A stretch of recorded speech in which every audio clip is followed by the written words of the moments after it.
Like to call the July 9th, 2026 meeting to order at 2:10 PM. Machines open for roll call.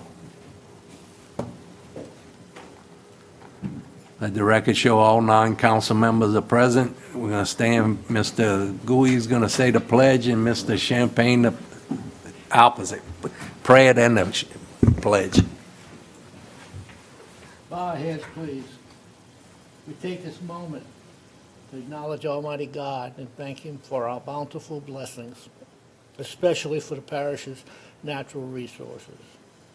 We give thanks to God for our brave and courageous men and women in our military who daily risk their lives to protect our precious freedom, and we pray for our world leaders to know how to obtain world peace.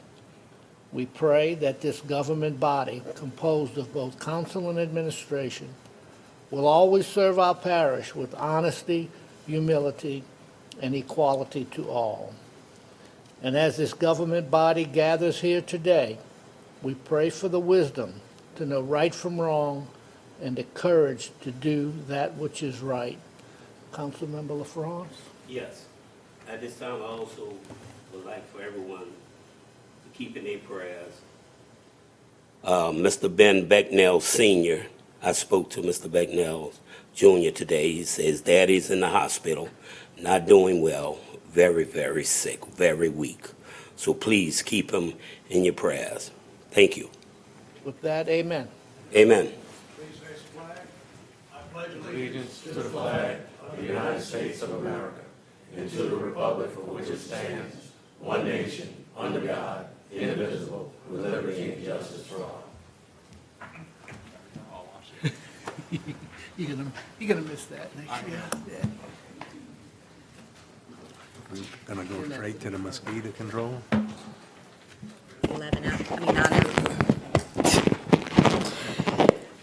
9F, an ordinance to provide for mosquito abatement through the engagement of Vector Disease Control International to dissolve the Mosquito Control Department to reallocate the revenues from the mosquito control fee and otherwise to provide with respect thereto. Councilmember Schultz. Mr. Schultz, you offer? Mr. Schultz offers. There a second? Second. Second by Mr. Newsom. Any comments from the audience? Administration? Council? Oh, yes, ma'am. Yes.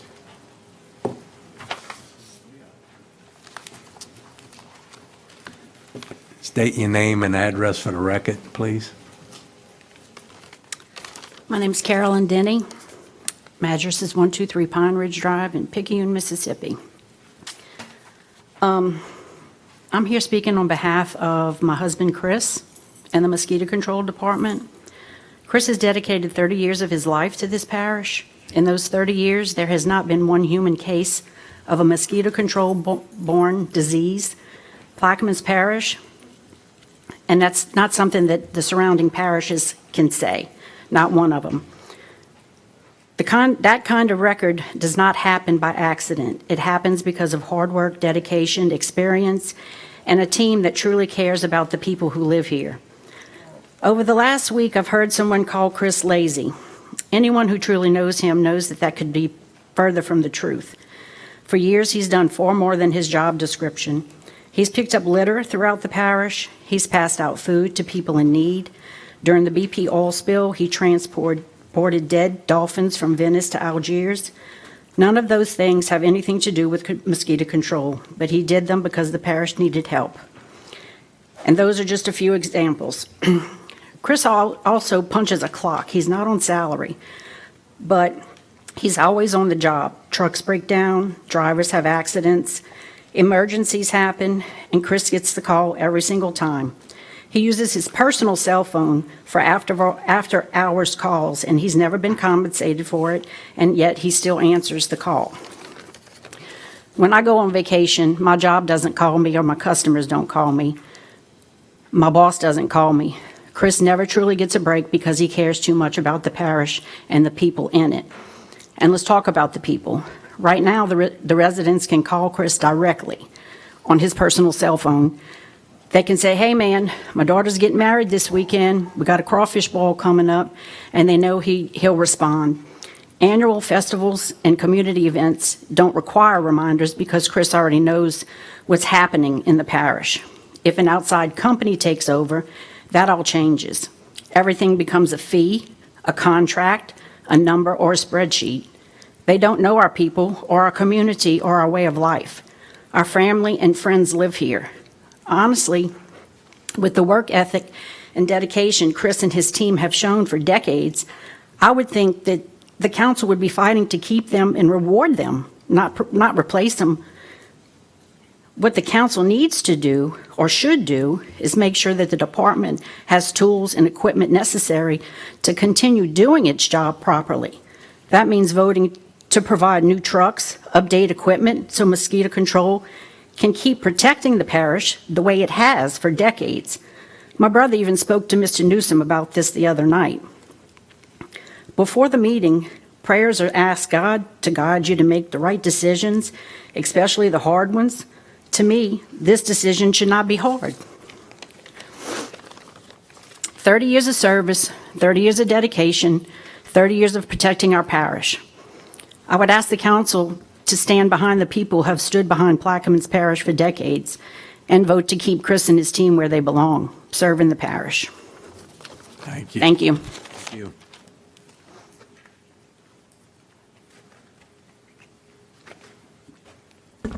Clarence Block 156 in this Camerland. I promised myself not to say too much today, just maybe one thing I saw on it, and it was mosquito control. Mosquito control is on the East Bank, like I said many times, there is no way you're going to control mosquitoes in the East Bank. We got too much water around us, and the water is sitting water, so the mosquitoes going to be there. But a couple of days ago, like might have been last week, the mosquitoes was terrible. The wind picked up and sent them back to the marsh. So the wind blew them to the marsh. But if it wouldn't been for the wind, the mosquito would have tore us up.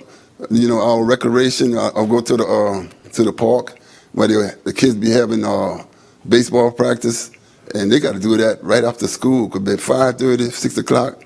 They can't do it. The mosquitoes gonna tear them up. A couple of events we had in Plaquemines Parish, like the Night Out on Crime. We do a night out crime in the daytime because of the mosquitoes. After 5 o'clock, 6 o'clock, we cannot stay out there. And like the lady just not say, if we get it to a private vendor, I heard that they say it's going to be cheaper, but sometimes we get a cheaper thing and we don't get the service that we're going to get with the parish plan, what the parish been doing it. Because I know many nights they all have baseball at the 5-6 parks they have.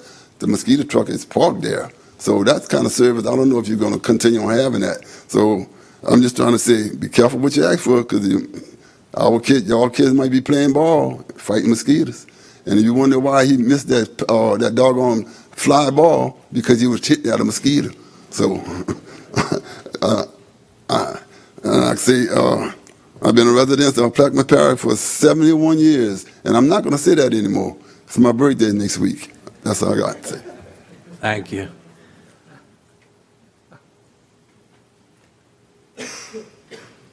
Good evening.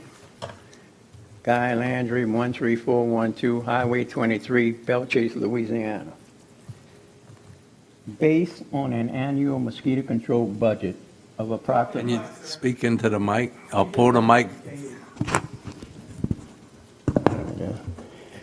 Based on an annual mosquito control budget of approximately $1.2 million, the projected savings of approximately $30,000 represents about 2.5% of the budget. I respectfully ask the council to ensure that these projected savings have been fully documented, independently verified, and carefully weighed against any operational public health and long-term financial impacts before taking a final vote. I respectfully encourage the council to consider whether the identified problem could have been addressed through stronger administrative leadership, adequate staffing, or proper investment before deciding to privatize this essential public health service. because VDCI itself uses citizen service requests and complaints as part of its surveillance and response process. I respectfully encourage the council to distinguish between the existence of citizen complaints and documented evidence that the current mosquito control program cannot effectively perform its mission. The citizens of Plaquemine Parish deserve confidence that this decision is based on documented evidence, careful financial analysis, and the long-term protection of public health. Thank you. Thank you.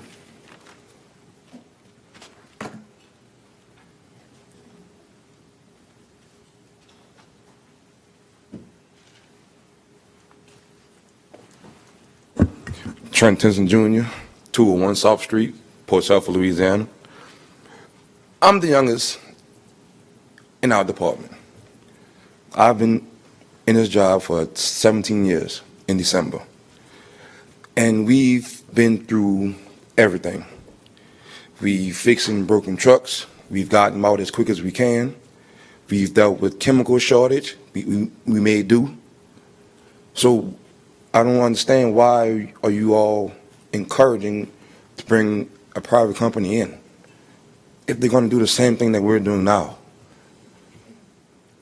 I mean, it to me, and I'm pretty sure to everyone else in the community, it doesn't make any sense.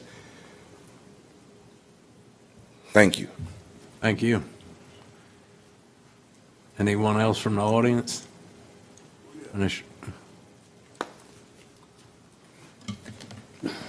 Arthur Henry, Bell Chase. Mr. Guy, your report was right on key. You know, ever since you guys put that $7 mosquito fee on us, I didn't like it that much, and I don't think the public liked it that much. But at the same time, it was run and it was done for the people. Now, this situation here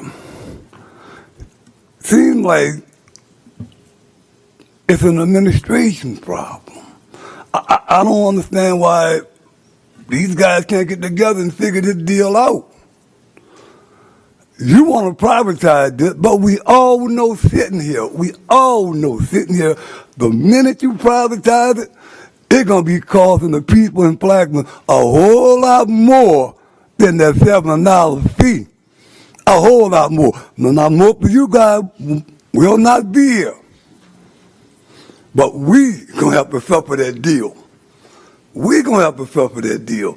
So I really wish you think about this. You know, I'm not for privatization. I'm not for privatization at all. We need to get this program running right. If they need more money, they need more equipment,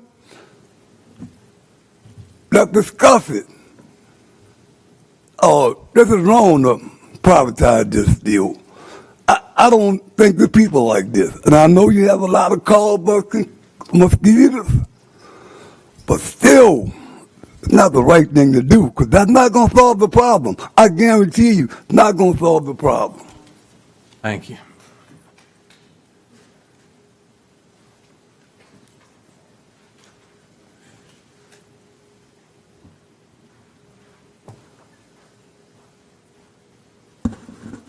Celeste LaFrance, 325 Pat Drive, Avondale, Louisiana.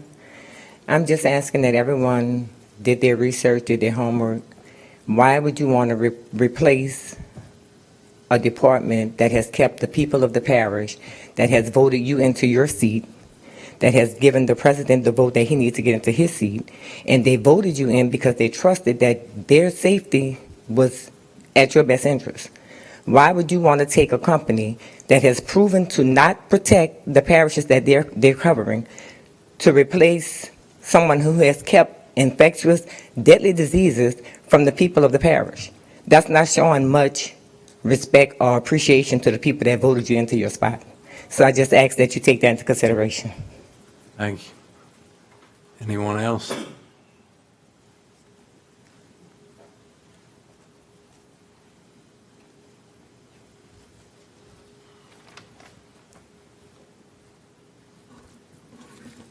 Hi, good afternoon. Emily Denny Hall, 2021 Sullivan Lane, Covington, Louisiana. And I'm here to speak against the proposal to privatize mosquito control in Plaquemines Parish. And before anyone else says it, I'll say it myself. I'm the proud daughter of Chris Denny, the current mosquito control supervisor. I understand that some people may assume that automatically makes me biased, which I proudly am.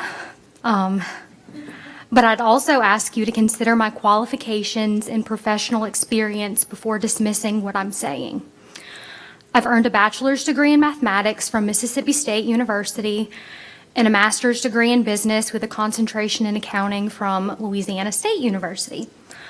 For roughly the last decade, I've worked in vendor management and accounts payable in both the private and public sector. My job has involved reviewing contracts, dealing with suppliers, managing costs, and seeing firsthand how outsourcing arrangements actually work once the sales pitch is over. And that's exactly why this proposal concerns me. Because privatization is very often sold as efficiency, when what it really means is shifting public money into private hands and hoping the contractor performs the way they promised during negotiations. Sometimes they do, a lot of times they don't. The reality is that private companies are not charities. Their goal is profit. That profit has to come from somewhere. Usually it comes from reducing expenditures, reduced staffing, reduced service levels, cutting corners, increasing the future contract costs, and locking governments into arrangements that become difficult to unwind later. And once a parish loses its internal infrastructure and expertise, the contractor gains leverage. This is not theory or my personal bias. That is how vendor dependency works. I also think it's important to be honest about what mosquito control actually is. This is not a landscaping contract or a janitorial contract. It's a public health operation. You're talking about disease prevention, emergency response after storms and flooding, quality of life for residents, which are your voters, and operational knowledge built over years inside this parish.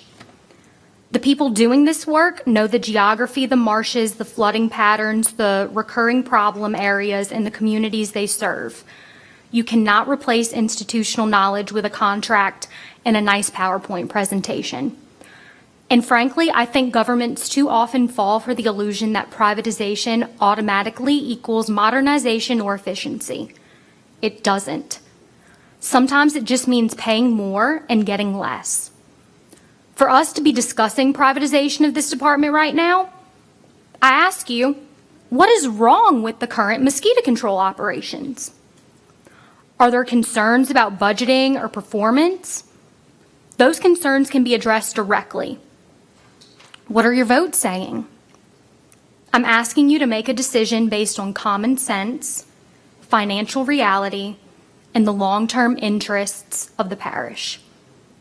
So are you ready to dismantle local operational capacity? Because rebuilding it later is expensive, difficult, and sometimes impossible. And by then, the parish may realize too late that it gave up oversight and control for promises that never fully materialized. Thank you. Thank you. Anyone else from the audience? Administration?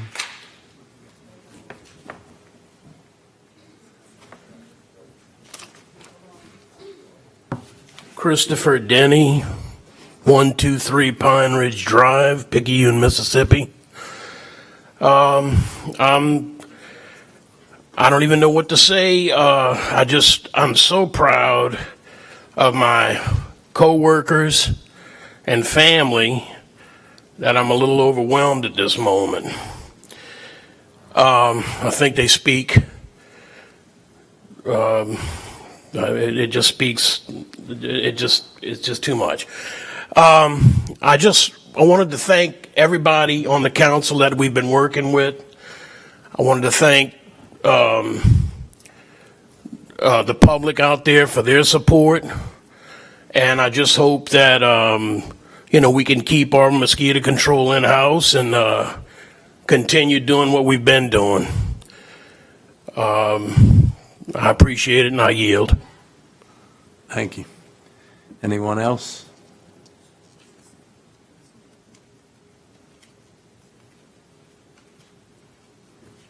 Lolita Freisen, 126 Mount Zion Lane. When it comes to mosquito control in my area between Beers and Sunrise Empire, they're doing an awesome job. They point it out, and I hardly ever see mosquitoes.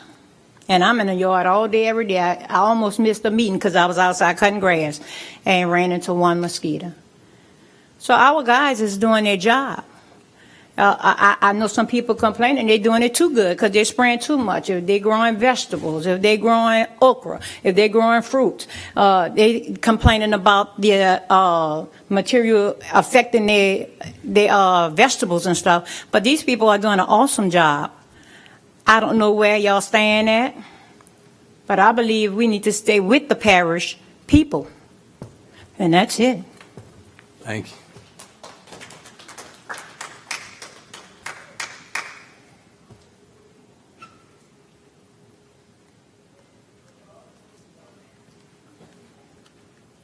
Hello, my name is Alexis Ankar, 24905 Diamond Road. I'm coming up here to speak for what sounds like the residents. You guys are supposed to represent your constituents. Your constituents are telling you the mosquito control is working. I'm getting my PhD in Justice Studies at the University of New Orleans. I've seen the effects of privatization. It's not good. It is very hard to rebuild. As someone who loves this parish and is proud to call this parish home, I'm telling you, it's not good. I would never try to lead this parish into its demise. And as the people who have voted you guys in, we voted you guys in because we expect you to do the same. Thank you. Thank you. Anyone else? First, I'd like to thank the mosquito control crew for the great job y'all are doing. Mr. Jurasich. Yes, I'm here to speak on behalf of the citizens and the residents that we represent. I have yet to run into one resident that tells me they want this privatized. They're scared to death of it. And I hear it every day, and I've polled people too. I've called them, I've asked them. And I've asked some of the harshest ones that live not too far down the road that are definitely letting us know when the mosquitoes are out. This is something we can't really control from where we live. You heard the voices about we're surrounded by water. It's not called mosquito eradication. It's called mosquito control. And all we can do is do our best to control it. And I think our department does a really great job. They know the area. They know the neighborhoods. They know where they need to be. You know, in their sleep, they can figure out where they need to be.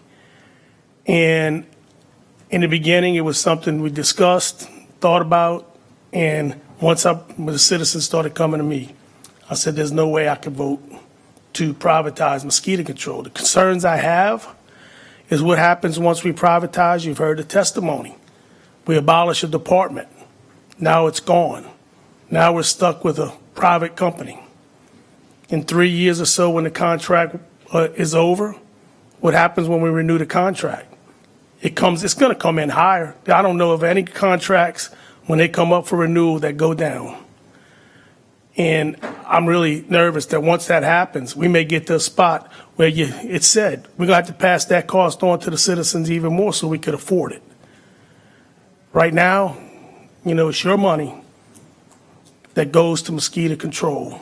And I think it's best to keep that money with the people who know our parish best. Larvicide, all of this stuff, there's a whole lot of things with mosquito control. A lot of people don't understand. It begins in the ditches. It begins with the larvae. That's about the best way we can control the populations. I've heard testimony in the past about, well, other parishes have it and they don't have a mosquito problem. Well, I don't know about that. I think every parish, a coastal parish, is going to have a mosquito problem. I've heard talks about they're in St. Bernard. St. Bernard doesn't have problems. Well, what part of St. Bernard? You go to Delacroix, Reggio, Shell Beach, Hopedale. You get out around those marshes in St. Bernard Parish, I don't care what you do. You cannot control the mosquitoes. You're always going to have them. We chose to live here. We grew up with mosquitoes. And I got this saying, it's just like when we had a lot of traffic on the highway. If you don't have to be on the highway, don't travel when they got traffic. If you don't like mosquitoes and it gets dark, either spray yourself with some mosquito repellent or go inside. Now, I'm going to tell you, I sit outside every evening and usually till after dark. And this year, for sure, I haven't been bitten by no swarms of mosquitoes. And, you know, maybe one or two, but if I feel like they're getting a little thicker, I just go inside. I'm done for the day. So I think we really got to think about this move, because once we make this move, there's no turning back. And, you know, in 3 months, if we make this move, this new company comes in 3 months, we're going to still get those phone calls because we're not getting rid of mosquitoes. We all know the mosquitoes in the marsh, like Mr. Brock said, goes by the wind. We get a west wind, Jesuit Bend area and everything, all the mosquitoes from Lafitte, they come into the neighborhoods. That's daytime mosquitoes too. It's not just nighttime mosquitoes. The wind switches, blows them back out. The planes are a very effective way of maybe spraying the marsh, but always remember it's a contact. The spray is a contact thing. If it doesn't contact the mosquitoes directly, it's wasted.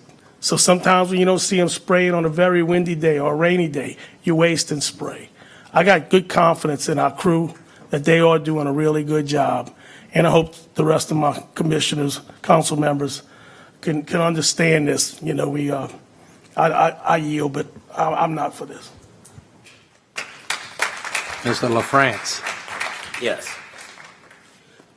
I asked this the last time it came up. I'm going to ask it again. What is wrong with mosquito control? The people that asked that, I'm still waiting on an answer. What is wrong with mosquito control? It's amazing to me that the people with the longest districts, I have a long district, Mitch have a long one, Reverend Evers have a long one, the longest. And we have district with pits in it. We have borrow pits. And yet we don't have a problem with our mosquito control. So can somebody answer this question? What is wrong with mosquito control? Can anybody ask that? Can anybody answer? Okay. And with this proposal, how many proposals did we get? Can anybody answer? How many proposals did we get? Because I know when we bid on anything, we ask for bid. We ask for 3 or 4 bids. So how many did we get? And then if we got only one, how can we honestly vote on one proposal? Who knows? God knows if there's other proposals out there with any other companies that could have gave us a better proposal.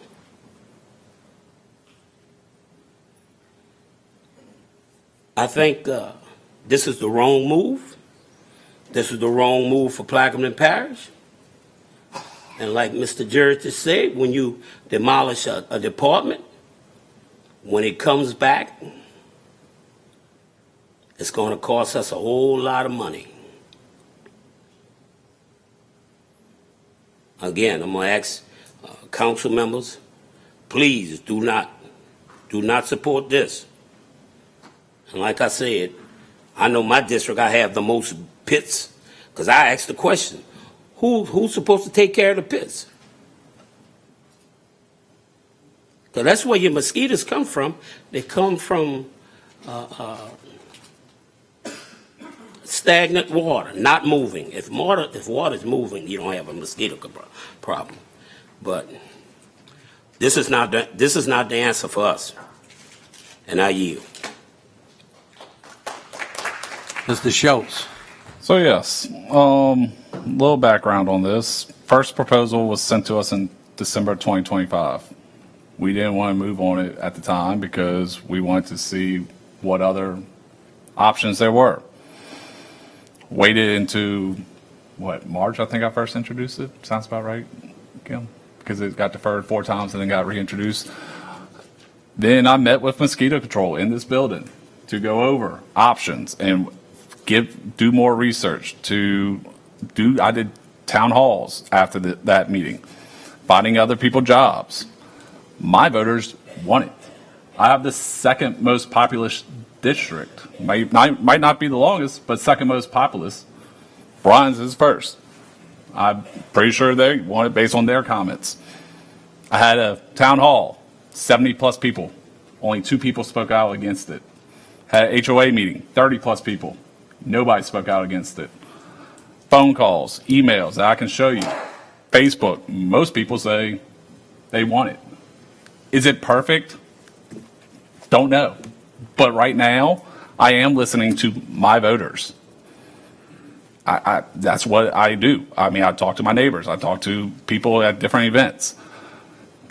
A little misconception is that it's only saving us $30,000. That's just for this year due to moving people around and all this other stuff.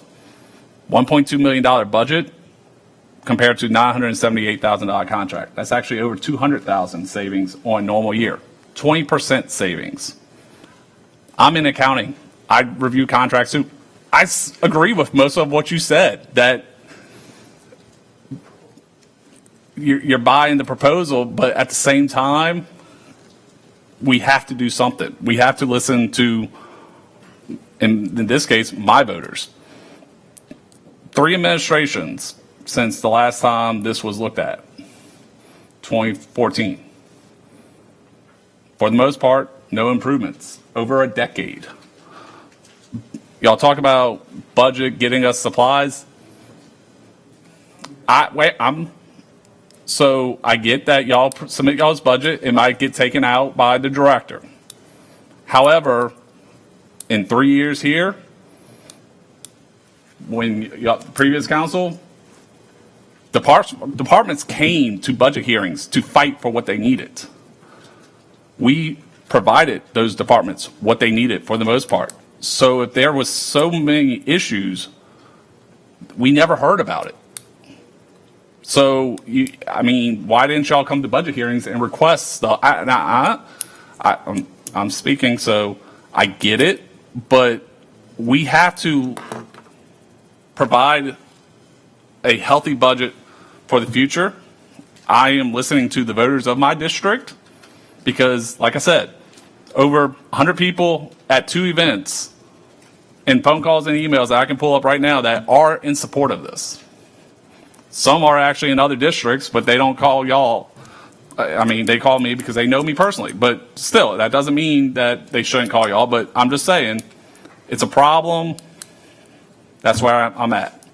I've waited for, like I said, 3 months since I first introduced it, since December 2025 when we first received the proposal, making sure I had all my facts straight, making sure I read that contract proposal, what they were doing, what they weren't doing, making sure everybody had a job that is a full-time employee in another department. Nobody's getting laid off, and all employees have job offers from the company. So I wanted to make sure of that to protect the employees.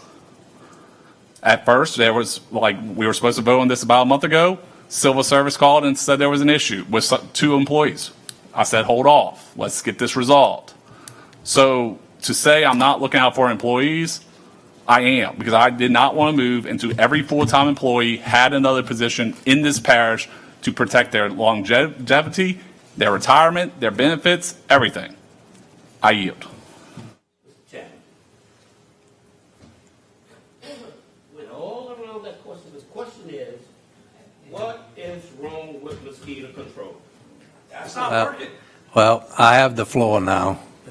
I said that. And I agree with everything Mr. LaFrance and Mr. Jurasich said. In fact, it makes me think, I read an article in that rag the other day where it says we should let the next council pick the port director.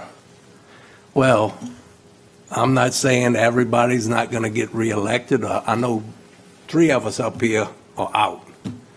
So if this passes and it goes away, and the next group that comes in don't like it, then they got to go buy all the equipment new again. And I think we ought to let the next council worry about mosquito control. If the owner of the rag wants to do it for the port, let's do it for the parish too. I'm not for this mosquito control changing. I think they do a great job.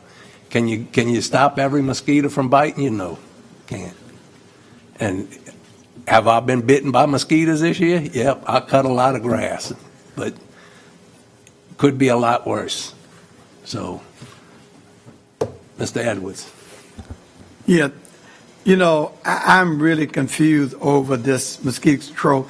I'm glad Chris is taking owning leadership on proposing this, so I'm very glad of that. But I was wondering, when you say your district is heavily populated, I have the largest district, not only the largest district, but most of the people are born, bred in Plaquemine Parish. You have a lot of people probably in your district, I wonder how many of them was born and was raised with mosquitoes. For those of us been around mosquitoes, so it's just been a way of life for us. I have people be doing all this, and they say, why y'all not moving? I say, because, you know, they know our blood, fresh blood. But to me, it's a bigger issue to me. And it really come down to me, it's an administrative problem. It's a leadership problem. And we have to put it where it need to be at. Because, again, it's about scheduling, it's about spraying, it's about supervising, it's about service. But now it's about shame. I think it's a shame that we're doing this because we can't provide the leadership that's needed for this. To me, it's just kicking, it's just not only enough to poor management and leadership, you know. And I would say there is probably some improvement in the mosquito controls. There might be some things they could do better, but we have the responsibility to make things better. We have the responsibility to make things better. This is just horrible to think that we turning this over to privatization. We're talking about privatizing the ambulance, privatizing the water and the mosquito control. And again, when I look at this, I can't help from saying is that who providing leadership for these departments? Who is really providing the leadership for this department? Do we have the leadership that we need to make this work? To me, to send it to privatization is to get around taking full responsibility for it. I can tell you this, Chris. I know my voter's not going to call you. That's a fact. So you don't have to worry about that. But I know if I don't need the time off me because people telling me every day, Rev, I hope you don't go for that. I hope you don't go. People parish wide calls me and asking me, please don't vote. I got people parish wide telling me, I hope y'all, and the only thing I can tell them is, I'm not running for re-election, so this ain't no campaign issue for me. But I'm hoping that the voters look at this during a campaign, how people voting on this in terms of whether you want those kind of people to protect you, because we're not protecting the people by doing this. We're derelict in our duty when we turn this over to this private company. So I'm praying, hoping that people who think about voting change their mind, because if you got a pulse of the community, like you claim you do, the community parish wide is totally against this whole deal that we're trying to do. We know the dishes been a problem. Water, for years. You know, I'll be 74 next month, and I've been dealing with these mosquitoes all my life. And it's an issue that's going to be around. And this company is not going to solve the issue. I heard one of the twins speaking at the civil service, and he said the same qualification these people have, he have those same qualifications. These people are not coming in going to do nothing miraculous, and I keep it saying something has to be done. To me, when we say something has to be done, and Mr. Franz, this is my answer to your question. What I'm hearing, the reason why we're doing this, the only logical thing I heard, we're getting a lot of complaints. Well, being elected official, you're going to get complaints. That's part of the territory. You're going to get complaints. And so to me, the reason why we're doing it is because we get complaints.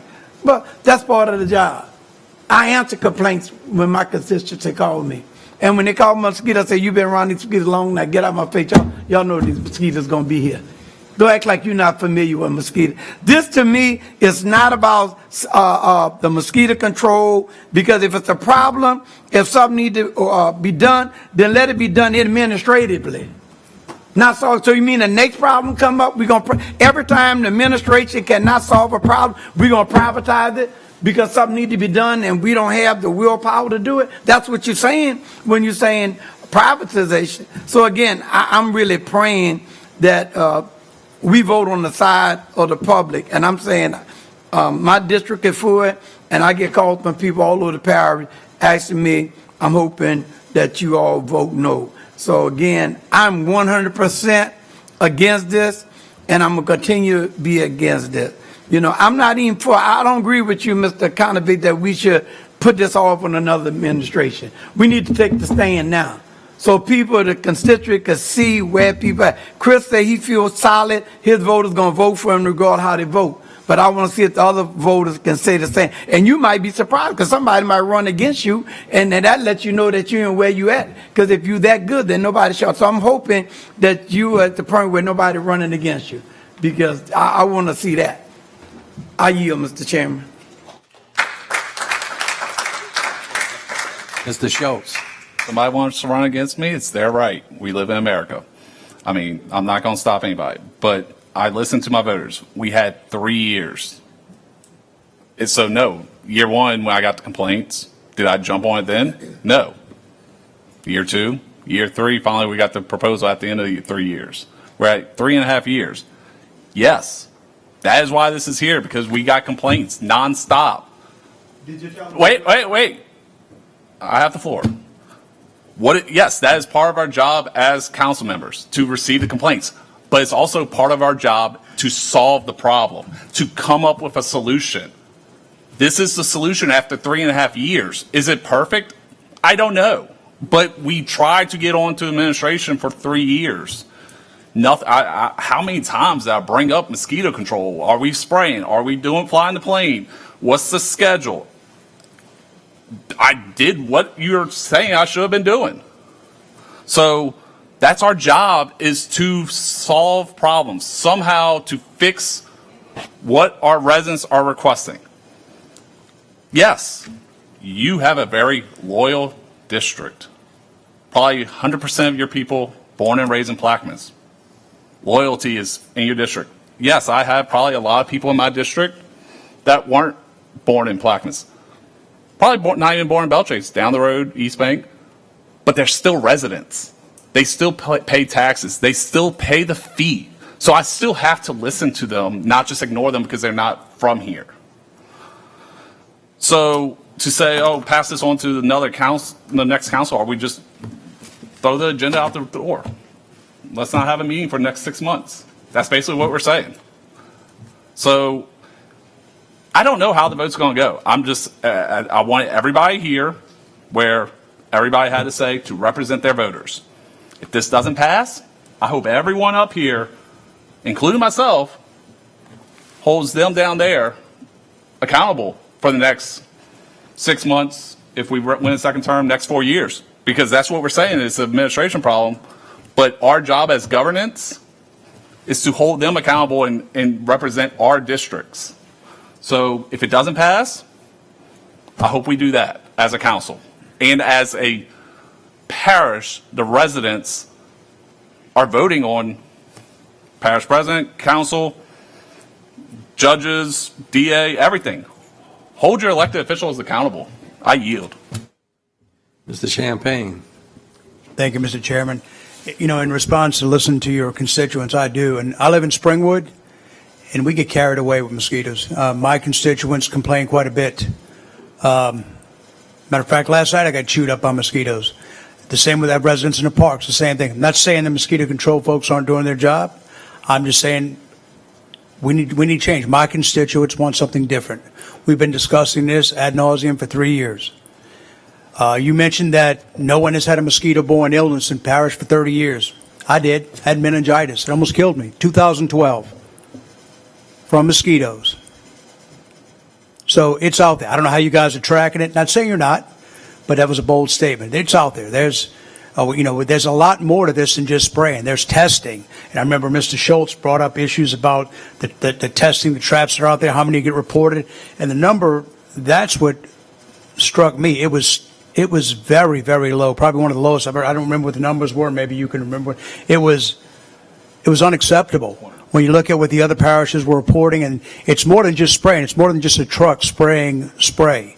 It's tracking what the mosquitoes are, what are the viruses out there, what is the threat. I know some of the problems you guys were up against was chemicals. We had one time you had 1 tote of chemicals and we had to spray an entire parish. Not your fault. You guys have done great work. But to sit here and do the same thing, what's that old cliche about the definition of insanity? To keep doing the same thing over and over and expect a change, that's insane. We have got to do something different. And, at least with privatization, it's something different. The other parishes all can't be wrong. They did that. They have changed. I don't know if their results are much better, but from what I hear, it is an improvement. I don't know if any that has switched to a privatized mosquito control system and gone back to a government-run one.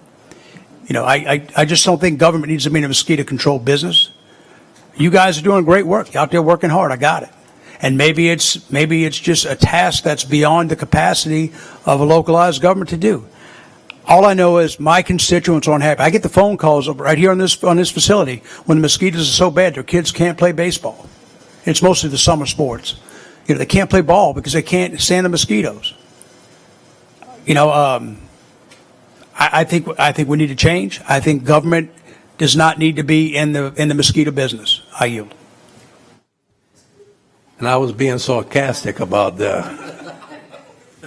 I just wanted to let the person who wrote the article in the rag know that I'm not going to not vote on anything that I should be voting on, because I vote for the people, and that's probably why me and Mr. LaFrance didn't have to run for re-election, because we work for the people. And I'll keep working for the people till the day I get out of here. Mr. Edwards. Yeah, I want to go back to something Mr. Champagne just said, that testing and tracking and something Chris said. So you keep saying the guys in mosquito control is doing a great job. So if they're doing a great job, then you're saying the administration ain't doing a great job. So it's not the guys in the field. What I'm hearing you just saying, Chris, we need to put pressure on the administration. That's where it need to be at, not disbandle this department. You're almost saying where the problem lies at. And I just think that the saying doing something different just to do something different, to me, you don't do something different just to be different. You got to know what that result is. I'm not going to try something new just saying because this ain't working. I'm going to make sure I got some scientific evidence to really prove it. So again, I just think that with Chris and y'all basic statement and Mr. Champagne, testing, tracking, testing water and all those things, that's the administrative thing that's supposed to happen. That's supposed to be done in conjunction with it. But the saying that, because what you all saying, or what you're telling your constituency, I'm telling my constituency, the people in mosquito control is not the problem. I make that very clear. This is an administrative issue. The administration need to tighten their stuff up, and they need to be worked to that. But the mosquito control people, they're not responsible for some of the stuff you're talking about. The administration and the supervision supposed to make sure testing is done, disease prevention and all. That is just beyond the staff that you're doing. So again, whether they're in administration doing what they know, the easiest way out. And I would take the position, Chris, are you just saying that when the administration can't do anything with other issues, the way you solve the problem is privatize it? I'm just saying we've been dealing with every administration ever since there's been a parish, and mosquito control has never been. People going to get bitten. I know people too, Mr. Champagne, that have some problem with. I can name 2 people, but that comes with when you're living in a place like this. But that still don't justify 2 people out the amount of people who have privatization. This privatization is to me is a scapegoat. And it's lack of leadership, lack of administration. And I'm hoping that this is not the pattern that we're going through. Especially if Mr. Hinckley is successful getting re-election, that means if he gets successful getting re-election, that means we're going to come back and privatize everything that's a problem, staffing issue, with ambulance and stuff. So to me, I'm serious saying what I've heard from you, Mr. Champagne, what I heard from you, Mr. Schultz, it still doesn't justify privatizing this. And I yield, Mr. Chairman. Ms. McCarty. I do not take this decision lightly.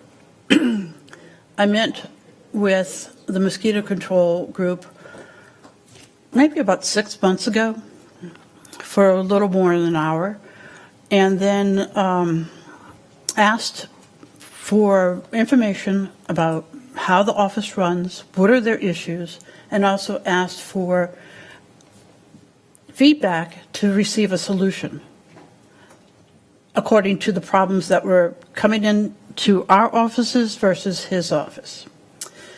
And then I believe another commissioner asked for a plan. And about a month ago, then we were asked, another commissioner and I were asked to meet with the office again, and we asked what was that plan. And the plan was to buy 2 more brand new trucks. They do need trucks. I'm not denying that at all. You know, they need more equipment.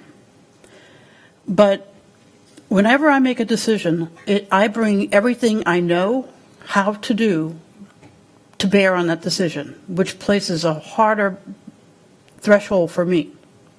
So I asked for 2 months of data. I probably should have asked for more, but we have 2 academics in the room that have professed that. So I'll tell you, I did a statistical analysis on that data. I'm not taking it lightly. So before I tell you the results of it, I had also asked the department, what is the procedure and is there a schedule? Well, the way that it's supposed to work, I'm told, is you test and then you find out where the mosquito population has a problem that has increased, and then you go to that area and you take care of the increasement. Okay, the data showed that there is a plain schedule, that the testing was not being done or it was not changing the way that the office operated. Does that make sense? So it's important that the office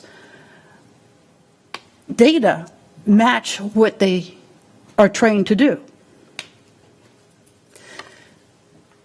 That was confusing and difficult, especially with the pressure to privatize. So then I brought Mr. Denny in my office, and by the way, I heard the hardship stories from everyone. And I brought Mr. Denny in my office, and we talked about what we needed to do. So since there was no real plan, I wrote a plan. That was another hour of just taking the best stab at it to write a plan that would fix the problem that was presented to me at that time. I went ahead and wrote it into a report. That's more time. And then I handed the report to the department and waited a week and then asked for information on, because I had talked to a lot of commissioners, council members, about what we needed to do about this situation. It's a very, very difficult situation a decision to make. So Mr. Denny talked to me over the phone and he said, well, we're just going to follow the plan. Well, I did the highlights of the plan. I didn't say step 1, step 2, step 3. That's what I was expecting to get back. Each step. Well, we're just going to follow the plan. But just saying that, reading the title and what needs to come about is not saying how you get to that result. I hope y'all are catching on to what I'm saying. No. If I say I'm going to go buy a car, do I just go buy the car? No, I go and do research on the vehicle that I want. What's the background? It's a step plan to go buy the car. Can't go. Okay. Unfortunately, this wasn't addressed before, so y'all, like he's saying, you can't respond. So then I said, well, there's a technology component to this. Because if you want to reach out to the community to find out where they need to report issues with mosquitoes, then you need a public relations campaign, which means either stick some digital signs out there, put information in the newspaper,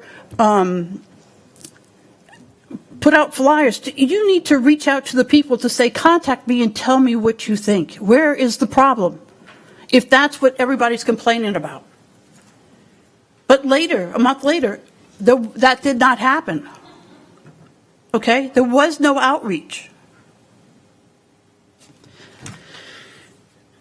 What I'm trying to say here is,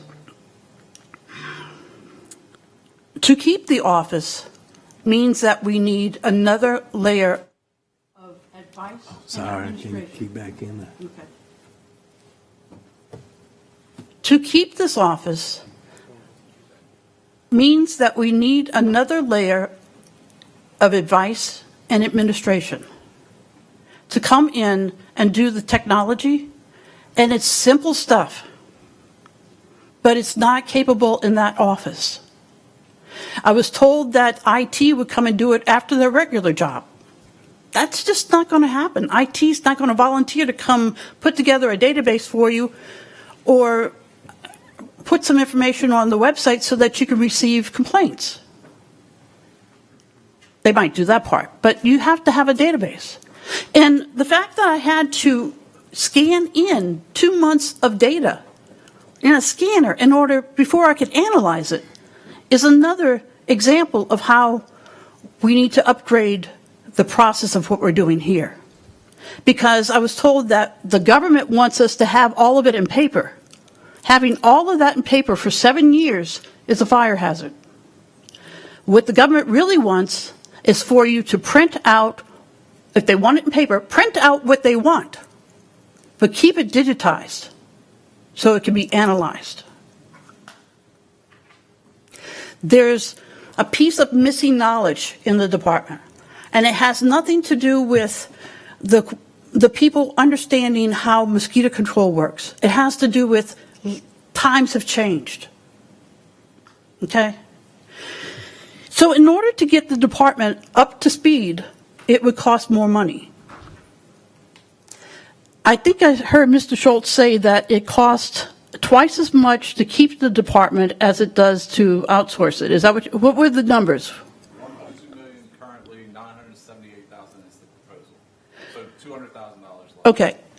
To privatize it is $200,000 less than it currently costs us right now. We probably need to hire a consultant to come in and do some work that might be at least $150,000. So we need to put more in there. We need reliable vehicles. I'm saying, are you ready to put more money into this department? Because it hurts my heart to change the jobs for the people. But they're not being thrown out. Are you ready to put more money into this department to keep the department here? Which means you might have to pay more than $7.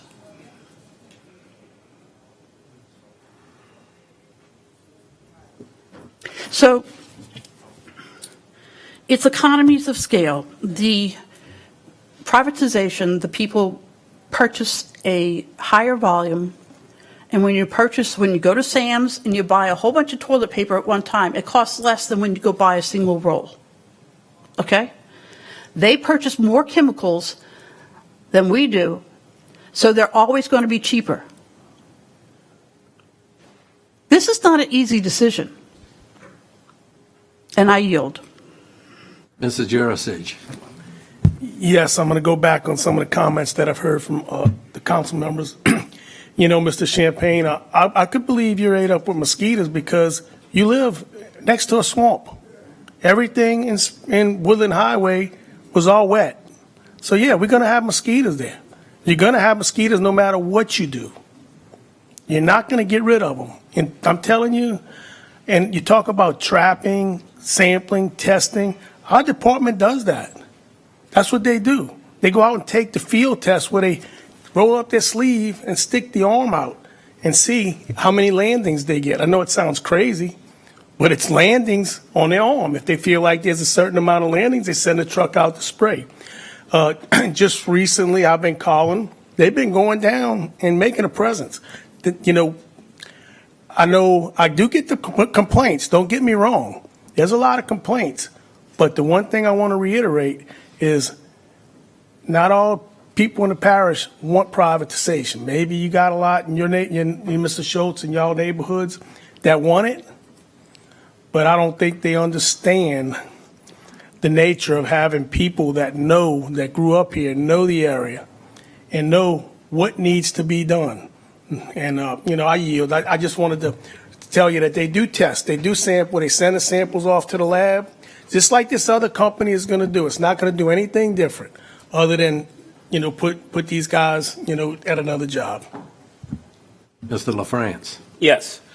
We debated this issue over an hour. Haven't heard anything from administration. Where's administration on this item here? Look, we're going to make it. We'll make it work either way. Are you But for there it will. or are you But against you know it? what? I'm for, and I'm against it. Okay. But here's the thing. It will have to change. The department will have to change. I know Ms. McCarty went through a big dissertation right there, but at the end results, what she is saying is there is some help that is needed with that department, and there's some technical help that is needed with that department. The leadership in that department, they need to be led, not by us. We lead them, but we have to get certain people that can advise us and consult us as to what we can do to try to make the department better. So if you say no, there will be changes in that department. We will have to see to that.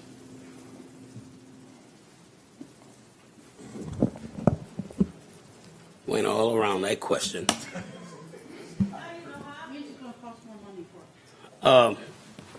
Anybody in the audience, anybody for privatization of the mosquito control, please come to the mic. Yeah. There's nobody. And then raise your hand if you for privatization. Nobody. Nobody. Not absolutely one. I yield. Mr. Schultz. So I just want to be clear, based on Ms. McCarty's comments, that yes, I'm sure they would love to add stuff to their department and new trucks and new people and all that. So, but we're already in a deficit with the $7. We only bring in $1 million with the mosquito control fee. Our budget is $1.2 million.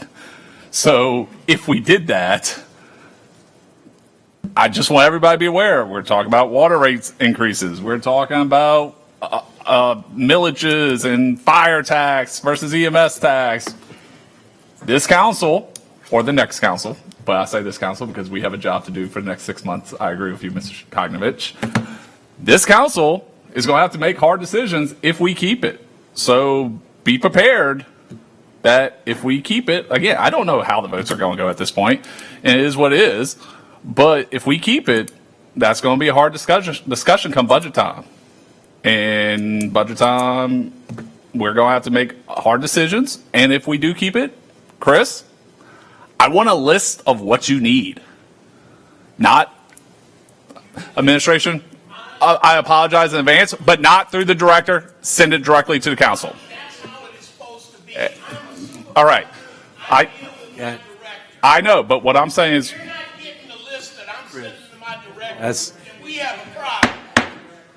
but what I'm saying is, all right, I'm just saying that we have to be aware of everything, how this vote goes. If we keep it, if we don't keep it, whatever. There's ultimate hard decisions, not only in mosquito control, but EMS. If that tax passes, we have to make hard decisions on what do we do with EMS and how do we improve EMS. This council and the next council is going to have very hard decisions over the next 2 years, and we have to represent our people. I yield.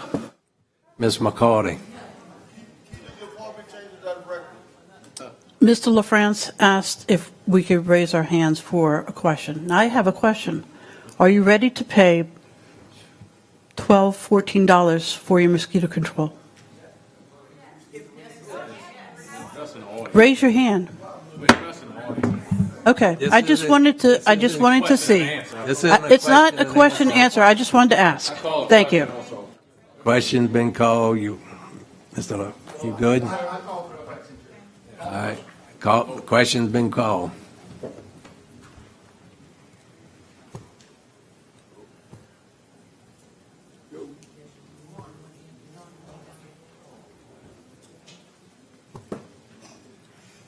You saw that part. And it fails 4-5.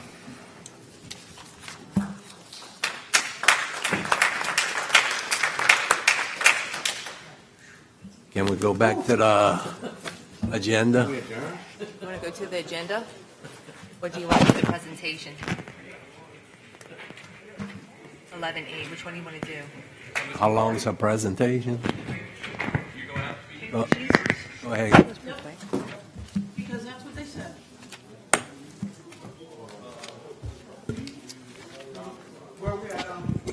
We go into 11E, presentation by Dominique Siebert.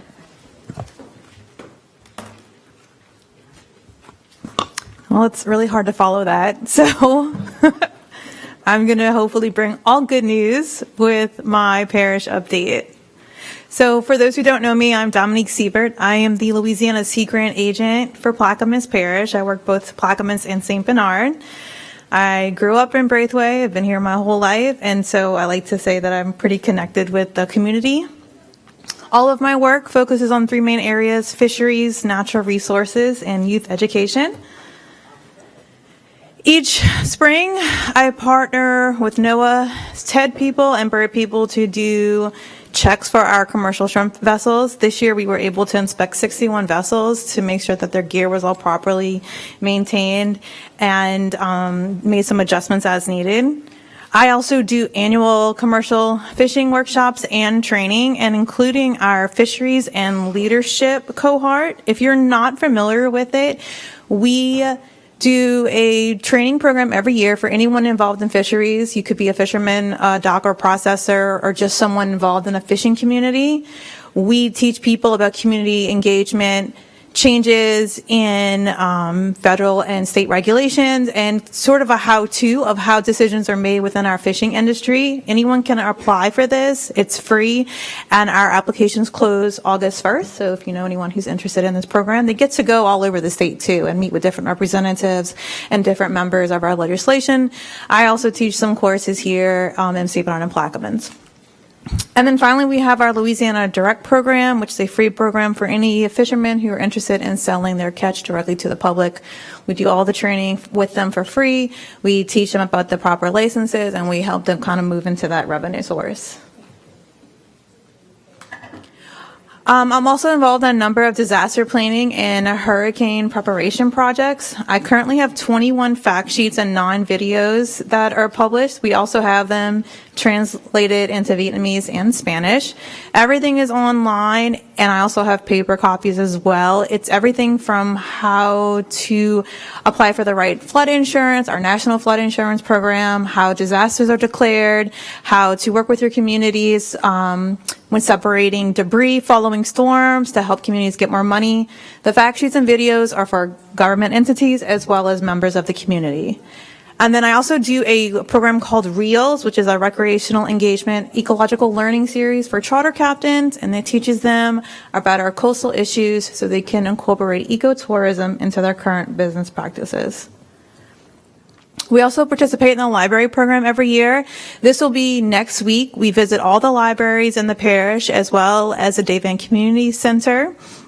We bring along our fuzzy little animals as well as baby alligators and turtles, which are our big hit. We do local storybooks as well as an arts and crafts project with them. In October, we do our aquatic education clinics, which is a fancy way of saying fishing clinics because that's how we get funding for it.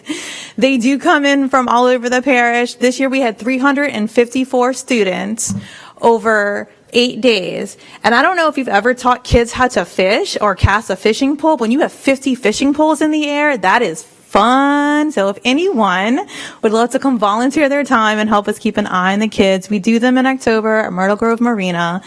We start them off teaching them how to cast, how to tie lines, and some basic fish anatomy, and then we kind of let them loose, and they all catch fish, and it is a big free-for-all, and some of the most fun the kids have. For some of these kids, this is the only time they get to go fishing, so we have kids come back every single year and join the 4-H program just so they can go fishing at Myrtle Grove.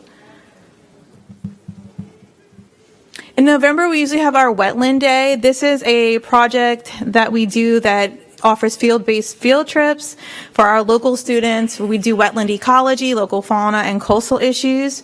We get to take them on an airboat ride, when for most of them, it's the only time they've ever been on an airboat. We were able to do all 207 students at Phoenix School.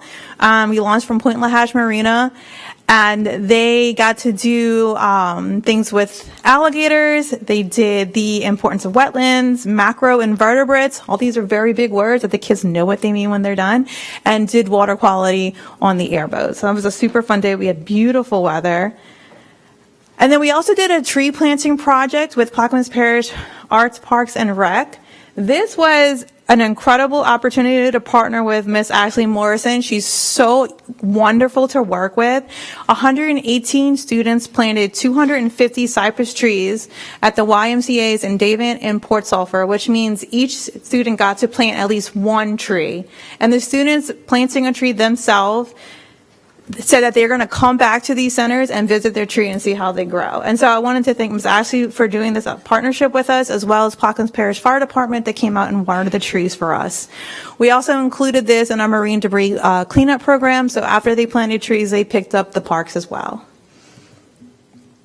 We just wrapped up our Marsh Dog summer program for our high school kids. This is a 1-week immersive program for high school students where they do everything from fishing, canoeing, official data collection. They learned about the impacts from oil spills. They cleaned sea turtles. They do insect identification, marsh creation, learn about biodiversity, food-web relationships. And it's just a week of having high school kids be completely immersed into the environment that's literally all around them every day. We can do this through a Venture Global grant, and we are super appreciative for their partnership. And that is it. I tried to make it short and sweet. So, any questions? Thank you. Mr. Newsom. Yes, thank you. Thank you. Ms. Hebert, well, very well done.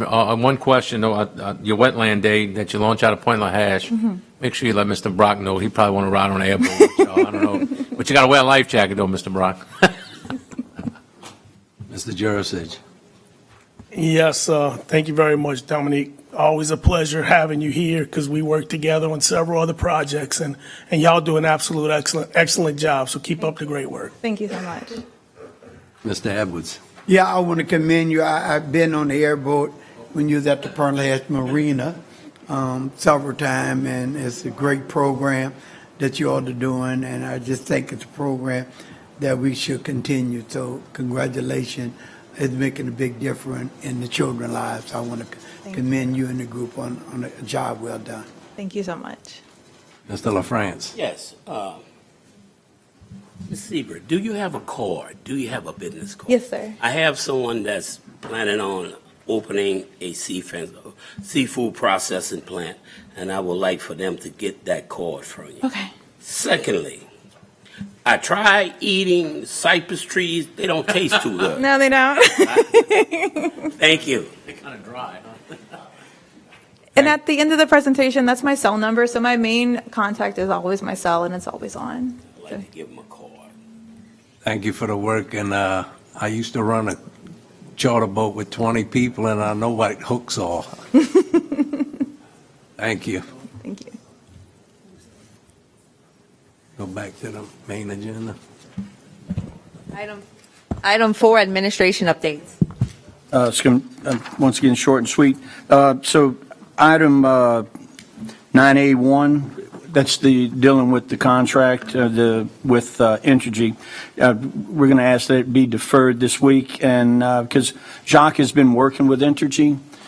He's given them over some of the ask and the wants. They've looked at the video from the meeting when we discussed it, and so they're vetting that through, I guess, their legal department. And then once he gets that, we're going to forward that to you guys, and that way you can take a look at it and see if everything is in there that y'all were asking for. I'd like to bring Jacques up as well to talk about Susie Bayou. Since it is in litigation, I'd like for him to give the legal description of what's going on with that project. One question about the energy. Is it falling off today, or do we have to reintroduce it? No. Yeah. Yes, sir. Oh, we lost Mr. LaFrance, and I've been in touch with him. Oh, he's still in the room. Okay, good. If he has questions, I can direct those to him, but I've kept him up to speed on that. Wood Park, Susie Bayou, Deer Range Canal, I'm very familiar with this. Just to catch all of you up quickly, it's been in litigation since December of 2024. We have obviously fought that case very hard, and it has come to a head as early as this Monday. As I stand here today, I think we're all aware the dredging project was a problem, and those canals were not dredged properly. They actually sued us in federal court. We reconvened against them, not only the contractor, but also brought in the surety on the project. As we sit here today, their effort has been lost. We have defaulted the contractor, and we filed a summary judgment against the surety, and those were granted.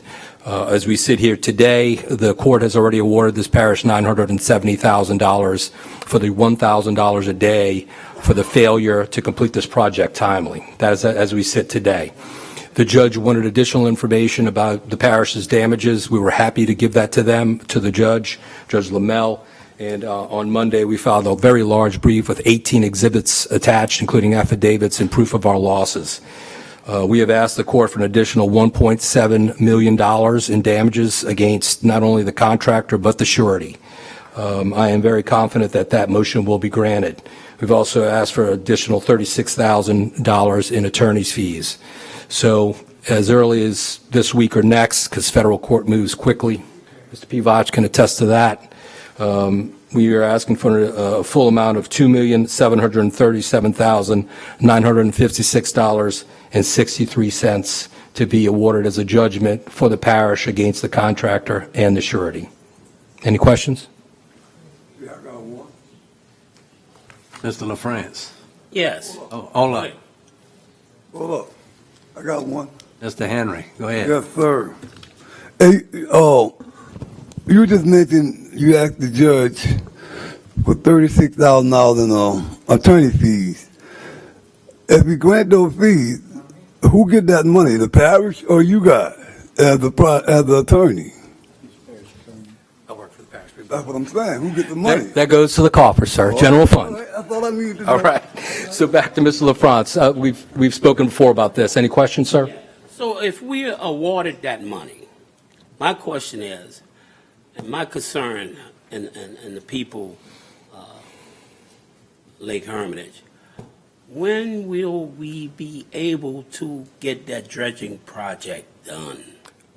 That's an excellent question. First and foremost, we need that judgment. Then I'm going to do everything in my power, and this legal department will do everything in its power to get that judgment executed, either against the company, Harbor Dredge, or against the surety. That's the next stage. That will be a lot of work, and we're going to do that work.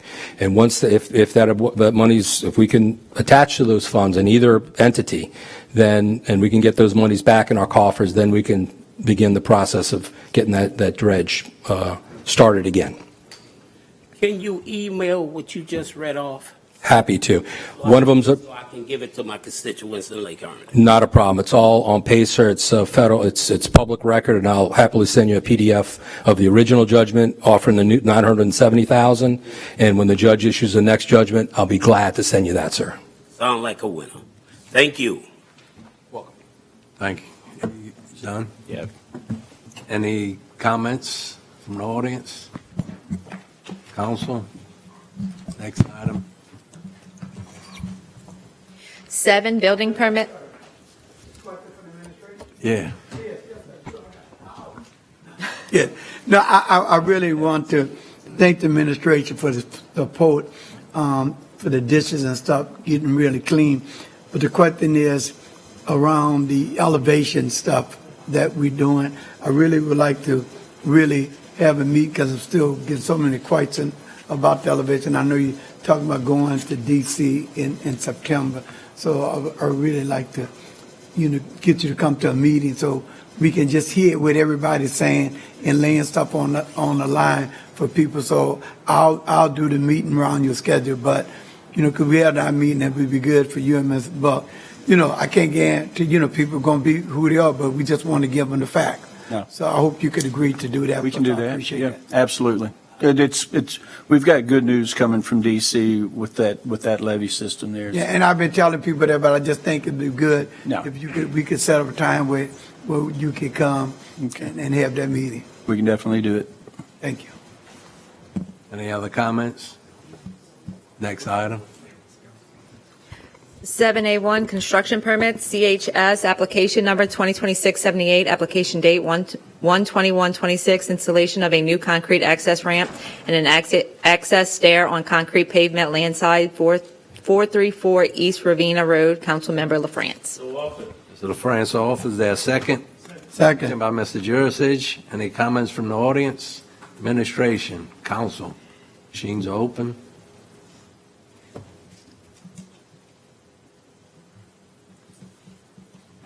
Passes 8 with 1 abstention.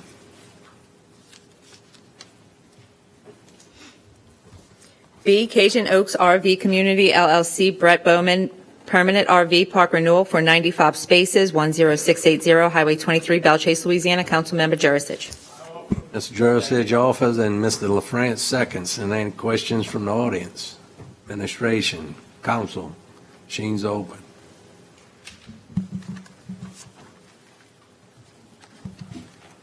It passes 9-0.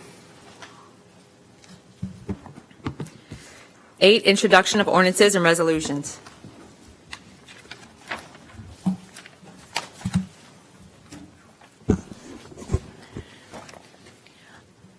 An ordinance to amend the 2026 manpower structure and otherwise to provide with respect thereto, and this is for Councilmember Jurasich.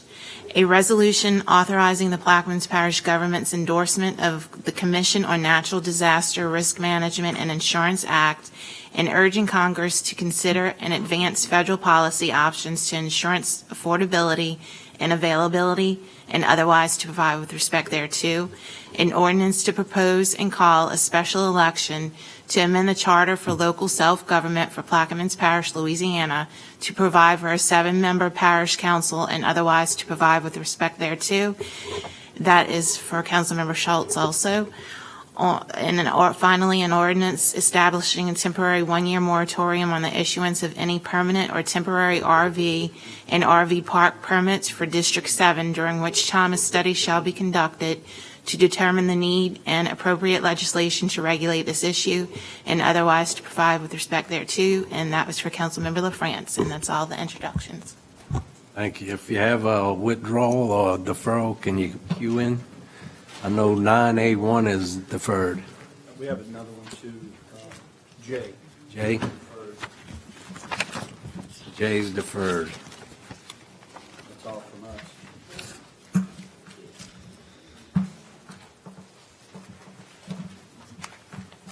And what's the one for the fort? Kelly asked to defer it till she's here. Oh, 25. Okay. It's H.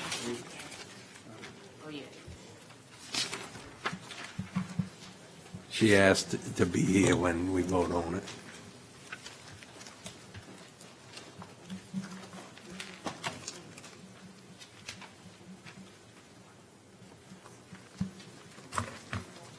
Mr. Schultz? Bravo and Charlie will be withdrawn since that was related to mosquito control. Bravo and 9A3. 9A3. Withdrawn. Withdrawn. So which ones we got?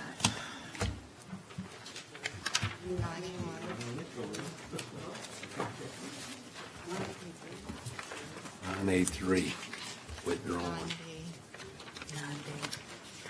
And what was yours, Mr. Schultz? B and B and C. B and C? And you're defer, oh, you're withdrawing, yeah, okay. They go over them at 9A1, 3. You said 3? Yeah. 9A1, 9-3. B withdrawn, C withdrawn. H deferred. And J deferred. Withdrawn. C, H is deferred. I is deferred. J is deferred.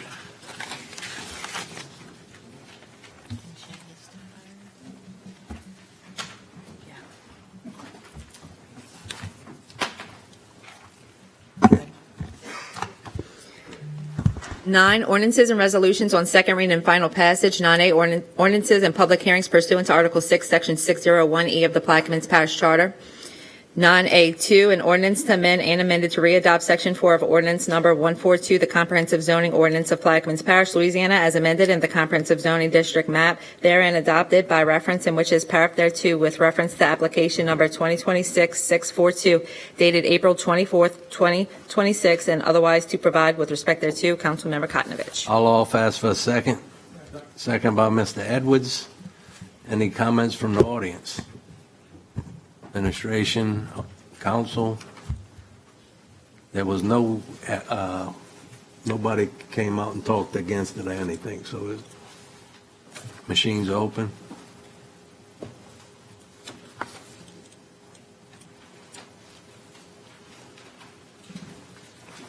And it passes 9-0.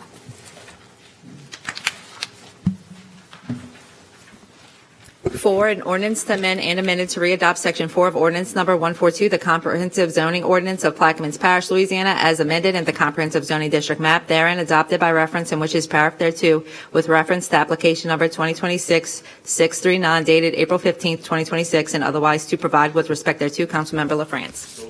Mr. LaFrance offers and Mr. Jurisic seconds. Is there any questions from the audience? Administration, council, machines are open. Passes 9-0. Five, an ordinance to amend and amended to readopt Section 4 of Ordinance Number 142, the Comprehensive Zoning Ordinance of Plaquemines Parish, Louisiana, as amended in the Comprehensive Zoning District Map, therein adopted by reference and which is paragraph thereto, with reference to application number 2026-640, dated April 27th, 2026, and otherwise to provide with respect thereto. Councilmember LaFrance. Mr. LaFrance offers a second. Second by Mr. Newsom. Any questions from the audience? Administration, council, machines open.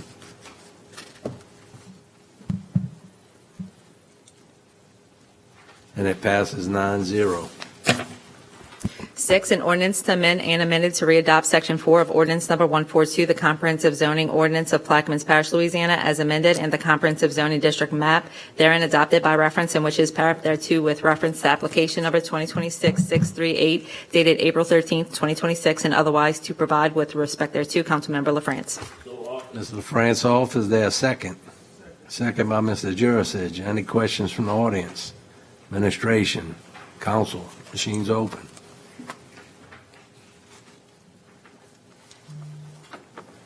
Mr. Newsom. It passes 9-0. Seven, an ordinance approving a plan of re-subdivision of the property of TV Squared LLC P1 Joseph Hinkle Estate, Section 37 T19S R28E Empire, Plaquemines Parish, Louisiana, into lots P1A, P1B, and P1C Joseph Hingle Estate, Section 37, T19S, R28E, Empire, Plaquemines Parish, Louisiana, as shown on the plan and plat of survey by R.W. Krebs Professional Land Surveying, LLC, dated July 3rd, 2025, and the owner having fulfilled all the requirements of the subdivision and re-subdivision ordinance of the Parish of Plaquemines without cost to the Plaquemines Parish government or the Parish of Plaquemines, and otherwise to provide with respect thereto. Councilmember Jurisic. Mr. Jurisic offers their second by Mr. LaFrance. Any comments from the audience? Administration, council, machine's open. Ms. McCarty. Passes 9-0.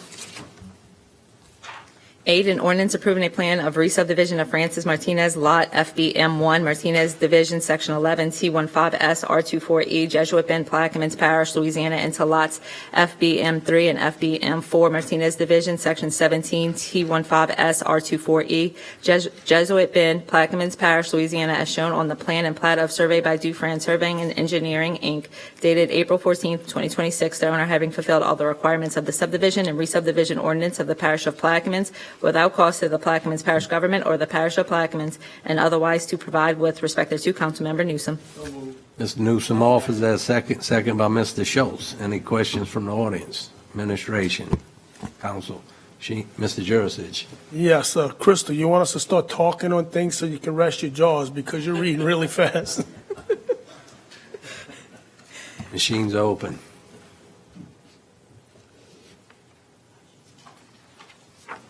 Passes 9-0.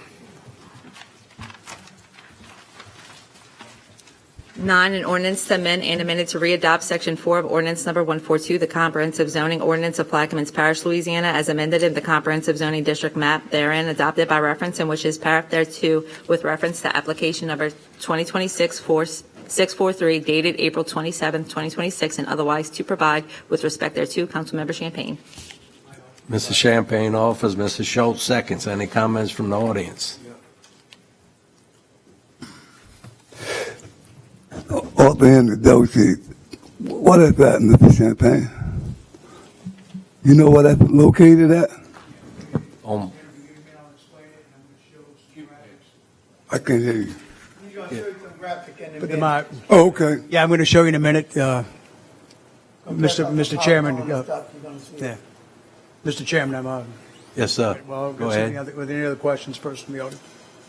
Any other questions from the Well, audience? I won't be able to say anything till I see what he's showing you, you know? Right there. Now he's Mr. Right, Champagne.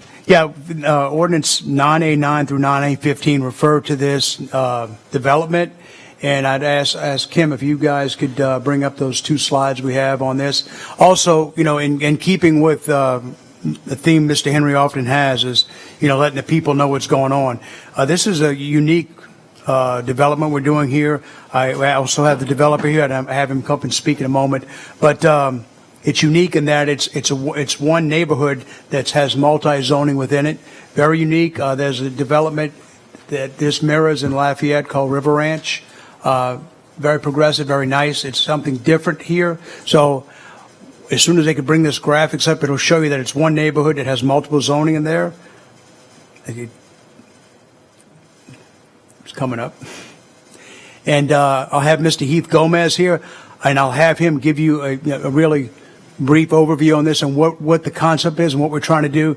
And you'll see this is a very exciting prospective development here, and you'll see why it's being multi-zoned. So, Mr. Gomez, would you come up here and give a brief overview of your development so that people understand what we're trying to do here in Plaquemines Parish and how unique this is?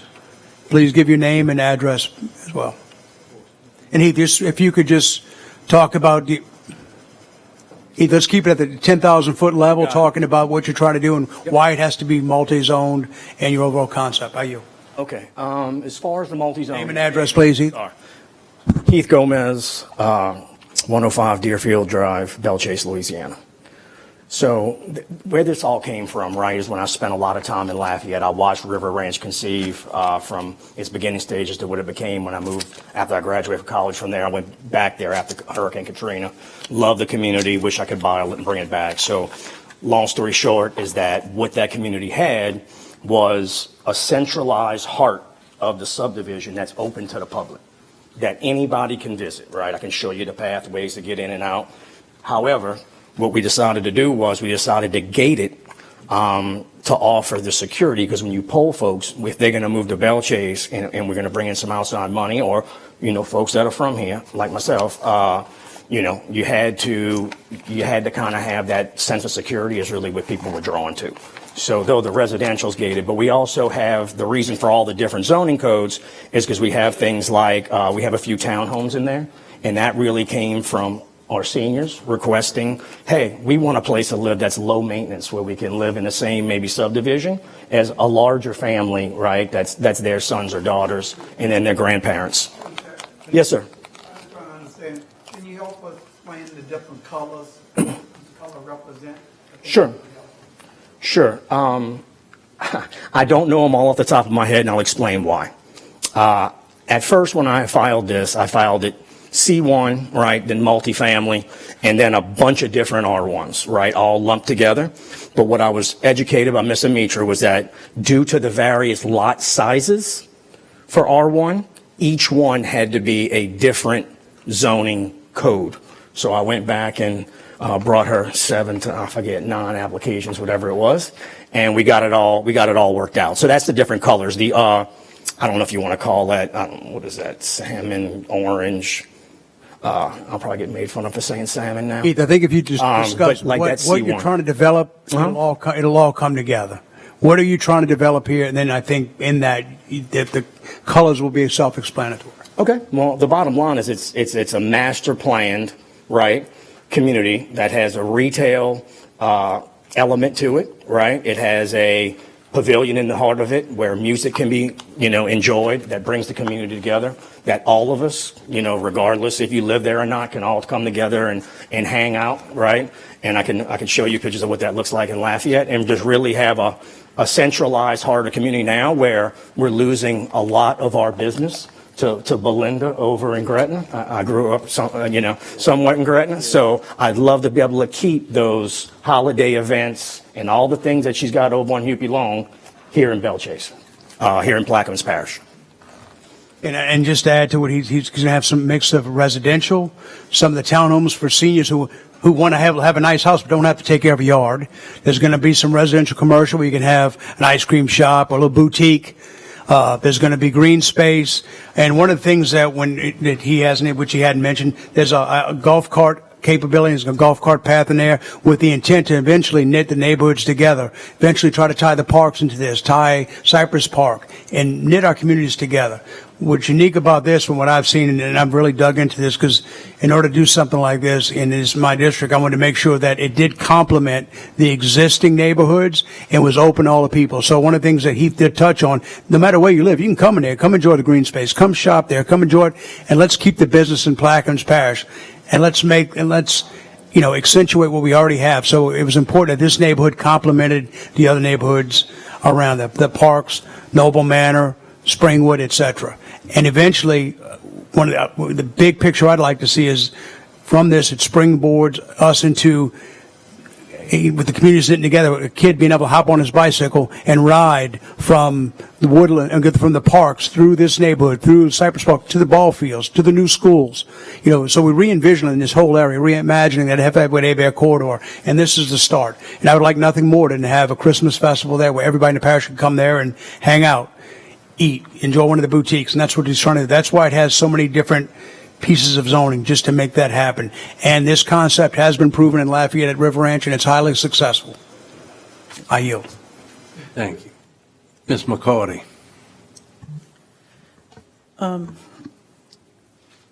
I see your entrance on here. First, I forgot what my first question was, but I see your entrance on here. What does that line up with on the other side of the road, other side of Woodland? Do you know? Right across from Chandler. From where? Chandler, I believe, right? Chancellor, excuse me. Where you turn into Tri-State. So that's way down there. Okay. I thought it was going right next to Springwood. Okay. You good? Yeah, I'm good. Okay, question I got. I'm for it. I think it's a great idea, but if it's a gated subdivision, how the public gonna go to a restaurant or anything in there? Sure. The only thing that's gated are the lots. Even the townhomes are not particularly gated.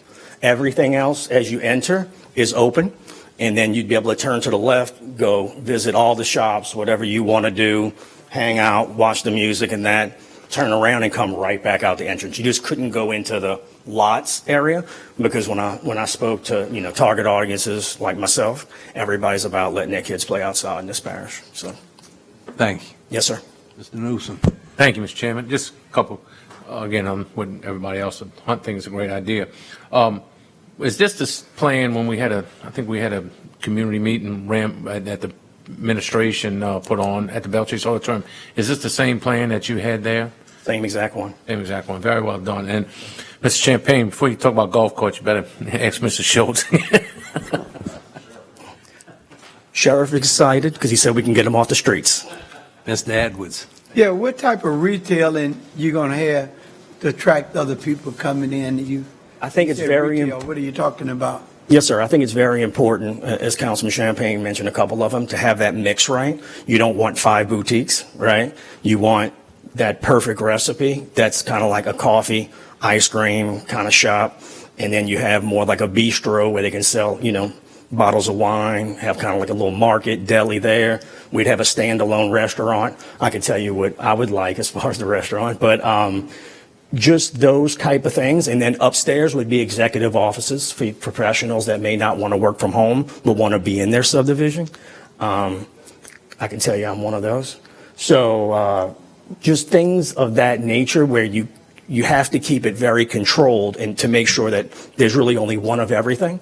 And also, please pay attention that the commercial portion would start on the interior of the subdivision, not on Woodland Highway. Well, that's the part I was trying to see, and this doesn't show me where the retail is. Right across from that triangle, that on the black and white one. See that kind of triangle? That's the green space, and there's a pavilion in the middle of it. It's really like this. But not where the page turned out, see. So really, the retail is on Woodland, so that's outside anyway. Well, the retailer start's going to be actually up against the Orleans Parish line on the interior, sir. And then if warranted, grow out towards Woodland. Good, Mr. Edwards? Yeah, I'm sure. I'm sorry. Ms. McCarty? Okay, I have a few more detailed questions. Sure. So we know, I did ask Mr. Champagne earlier, and he said that the sewage, because for those people who are looking for infrastructure, the sewage will be going out through Orleans Parish. Mm-hmm. The water will be coming from Plaquemines? Yes, ma'am. Okay. And along Woodland, in that salmon color, as you called it, what is in C1? C1 is only neighborhood. Get on the mic. Sorry. C1 can only be neighborhood residential. So no gas stations, vape shops, anything of that nature. I don't know if they have, Ms. Amitra would be better to ask that question, if they have a specific list of what neighborhood retail is. Mm-hmm. I didn't see it in the 6 pages that I'm pretty familiar with, but they allude to that fact, at least for the documents I've seen. Okay. I'm working on an ordinance, and I think Mr. Champagne will support it, that we have monument signs and no billboards. Oh, monument signs, the lower ones. How do you feel about that, since you're going to have retail? I have no problem with that. Okay. Thank you. The heart of it is inside. The community is what brings us together. It's Right. not really about flagging people down from the road. Okay. And when I went to that presentation, it said it was a 55-plus neighborhood. Is that true? Or did that change? No, ma'am, not a 55-plus neighborhood, just that we had made some requests, right, with the multifamily townhomes and that, which I can show you in detail on something I have. But we had made some adjustments so that it appealed to folks that were downsizing. That was all. Okay. Thank you. I was just asking the question so that people will have an understanding. No problem. I'm happy to show you all the renderings. You can stand. Okay. You good, Mr. Henry? Yeah, look, I'm all for it. All right, I Mr. agree Hamlin, with it. all right. Mr. Champagne. He likes it. He wants a Good townhouse deal. already. Champagne. Hey, one last thing to add is what's unique is that Heath is a member of our community. He's from here, so that's the exciting part. We have a guy who's got skin in the game, who cares about what happens in our parish. So I'm excited about that, and thank you for wanting to develop this. Thank y'all for having me. I appreciate your time. Thank you. Mel. Mr. Brock, we're not bringing that to these banks. Clarence Brock, 156 English Cameron Land. I talked to the gentleman a couple of times, and Belchase need homes. I guarantee you that, because 3/4 of the parish, they got to be elevated right now. So that'll fit Belchase pretty good, because got a lot of people going to need homes, because got all these companies coming in. So I say let them go with it. Y'all support it. It's something real nice. Support it. And just a caveat, it passed the zoning board unanimously. Each one of the 9A, 9 through 915 passed unanimously. So I thank you for that, Mr. Brock. Yeah, he sold it very well. Thank you. Machines open.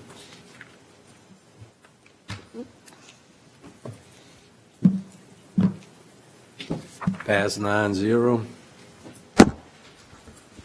10, an ordinance to amend and amend to readopt Section 4 of Ordinance Number 142, the Comprehensive Zoning Ordinance of Plaquemines Parish, Louisiana, as amended in the Comprehensive Zoning District map therein adopted by reference and which is paragraph thereto, with reference to application number 2026-648 dated April 27, 2026, and otherwise to provide with respect thereto. Councilmember Champagne. Mr. Champagne offers, Mr. Schultz second. Any questions from the audience? Administration, Mr. Schultz. So can you give a presentation again on each one? No. I'm not allowing it. Thank you. Any other questions? Machines open.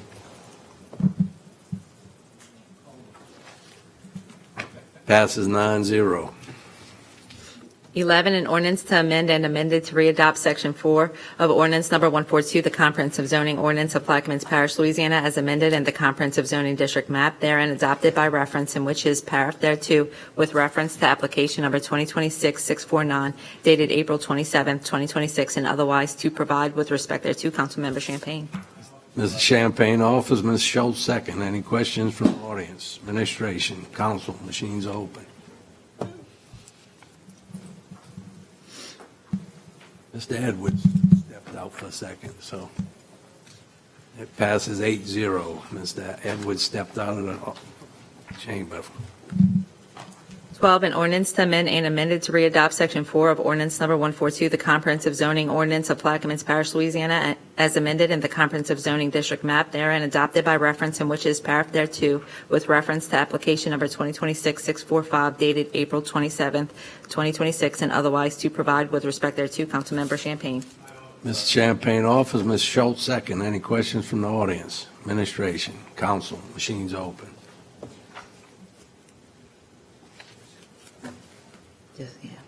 Mr. Edwards is out. Mr. Newsom, you want to verbal? Passes 8-0. 13, an ordinance to amend and amended to readopt Section 4 of Ordinance Number 142, the Comprehensive Zoning Ordinance of Plaquemines Parish, Louisiana, as amended, and the Comprehensive Zoning District map therein adopted by reference, and which is paragraph thereto, with reference to application number 2026-647, dated April 27, 2026, and otherwise to provide with respect thereto. Councilmember Champagne. Mr. Champagne offers, Mr. Schultz seconds. Any questions from the audience? Administration, council, machines open.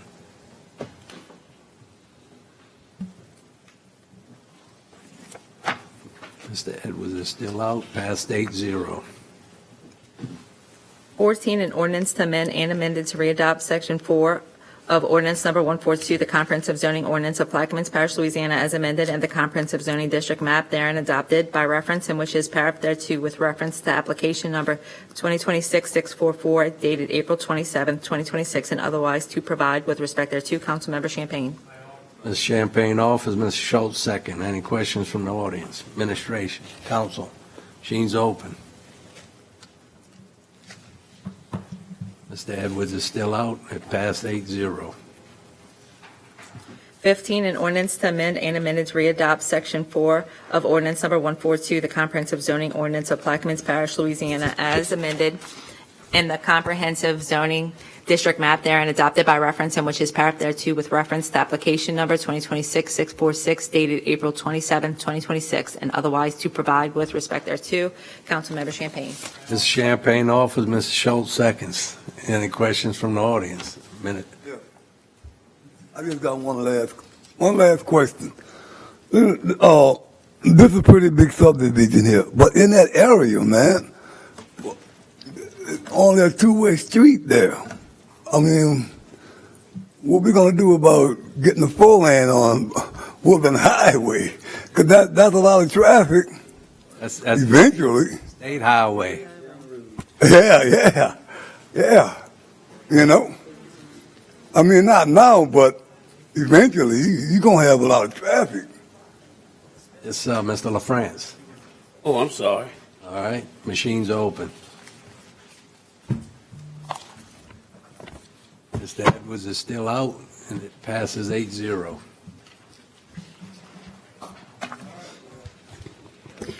Nine D, an ordinance to amend the 5-year capital improvement plan repairs Diamond Park project and otherwise to provide with respect thereto. Councilmember LaFrance. Defer that until Reverend Ellis gets back to his seat. Passover. E, an ordinance to repeal the $7 mosquito control fee and otherwise to provide with respect thereto. Councilmember LaFrance.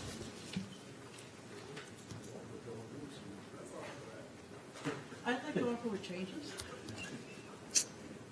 He's going to. We're going to have to come back and get an It's increase. going to have to go up. G, an ordinance to amend the 5-year capital improvement plan sewer repairs Buras to Boothville project and otherwise to provide with respect thereto. Councilmember Kotnovich. I'll off ask for a second. Second by Mr. Schultz. Any questions from the audience? Administration, council, machines open. Mr. LaFrance, Edwards is still out. Mr. Champagne, there we go. Ms. McCarty and Mr. Kotnovich. Passes 8-0.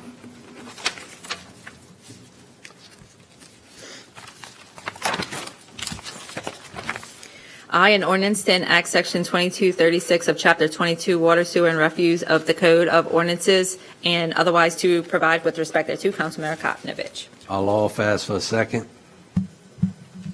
Second by Dr. Gouy. Any comments from the audience? Administration, council, machines open.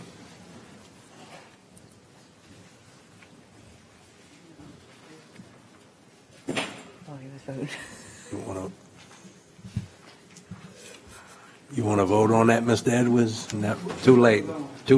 8-0. We'll get you next one. Go back to D, please.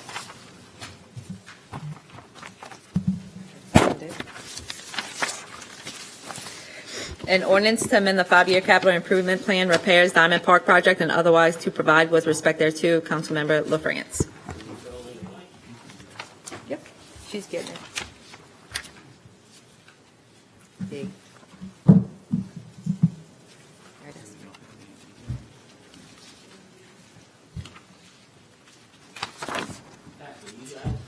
I have it. Oh, I got it. Yeah. On line 3, we're appropriating $172,009.68, and the source is from the surplus designation. On line 13, it is also $172,009.68. And on line 14, the designation is surplus designation, and those are the changes. And with that, Mr. LaFrance offers, and I'll second. Any questions from the audience? Administration, council, Ms. McCarty. Mr. LaFrance, I have to ask, since I need money still for Blackie Barris Park and other things. Is that bathroom repairable? Yeah. Okay. Is the bathroom repairable? Because it cost an awful lot, and before it was like $500,000. That's why I'm trying to figure out. Okay. Well, I just wanted to ask you that. Any other questions from the council? Mr. Schultz? What is at this point, the total budget of this rebuild? I mean, I believe at one time it was all the way up to $470,000 plus 172, that makes it over 600,000? I mean, does anybody have that? Oh, okay, Mr. Newsom. Well, I'll wait till you cue in. Ms. Ashley, you have it?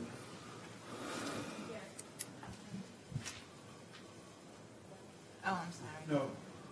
Hold on. All right. Yes, ma'am. Okay. The total cost of the project is $550,000. Currently, the project has $377,990.32.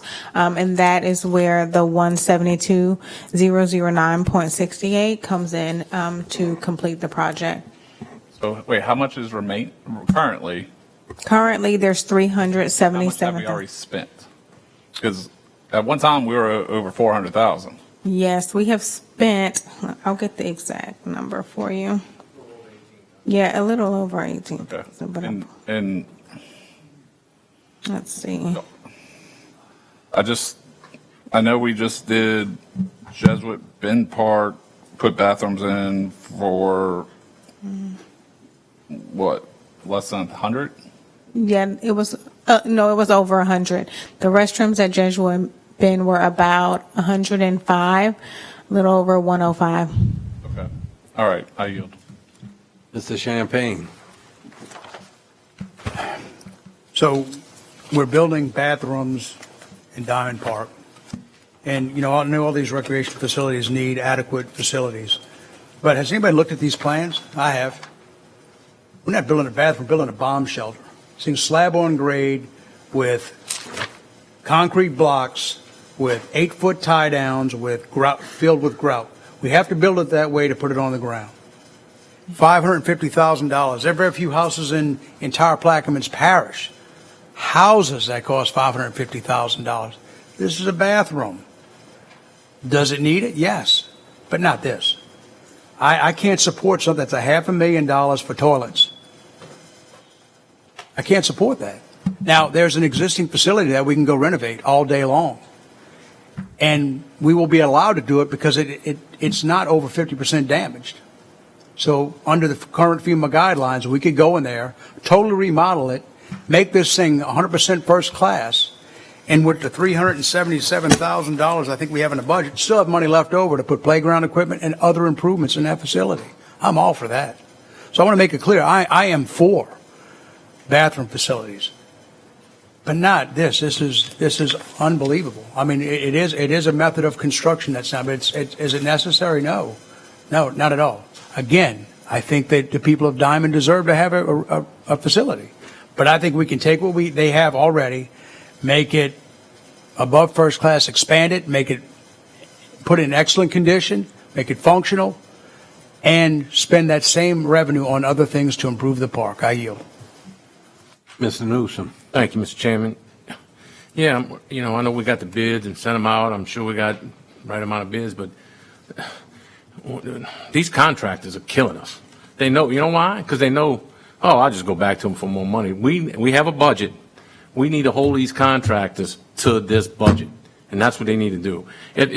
Where does it stop? The next project's going to be the same thing, and then same thing. It's never going to stop. We need to set up some guidelines to say, this is the money we appropriated, this is what you got to build it for. I don't know who's even the contractor. We have bids from contractors on this?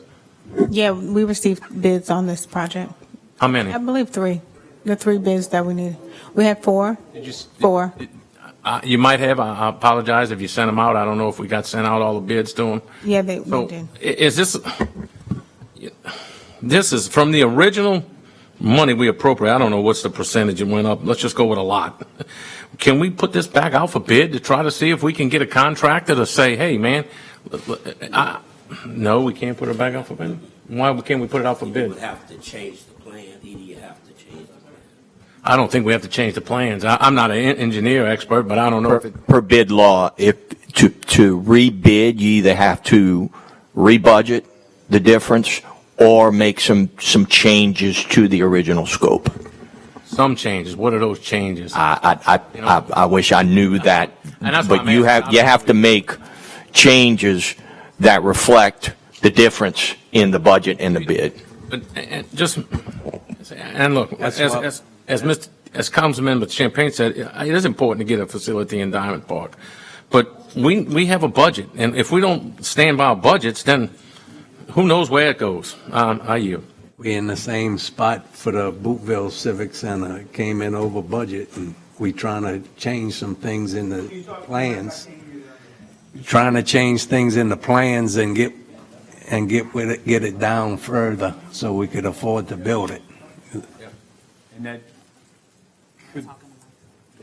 And it could come in over the budget again. Right. So you never know. I mean, there could be an opportunity here. That's the only way we can bring the price down, is if we go in there and we do some changes to try to bring it down. Mr. LaFrance. Yes, I met with the engineering department, and we went over the plans. They said, Mr. LaFrance, there's nothing to cut. There's nothing to cut. It's a plain building. Now, I'm going to use your words, Mr. Champagne. You cannot keep on doing the same thing over and over again and expect the same outcome. That is the definition of insanity. Now, we had bathrooms there in Diamond before, but it flooded and it's gone. Matter of fact, we had a community center there. It's gone. So the government, when you come down where I live, it flooded. So the government now, they're making you have fortified roofing. They're making all the mobile homes that come down, they have to be zone 3. The elevation, they're making us elevate 13, 14 feet. Why? Because we live in a different area. You cannot compare Diamond to what's going on in Jesuit Bend. You cannot do that. So I have your plans. You gave me some plans, beautiful plans. I'm going to support it because it's for the children.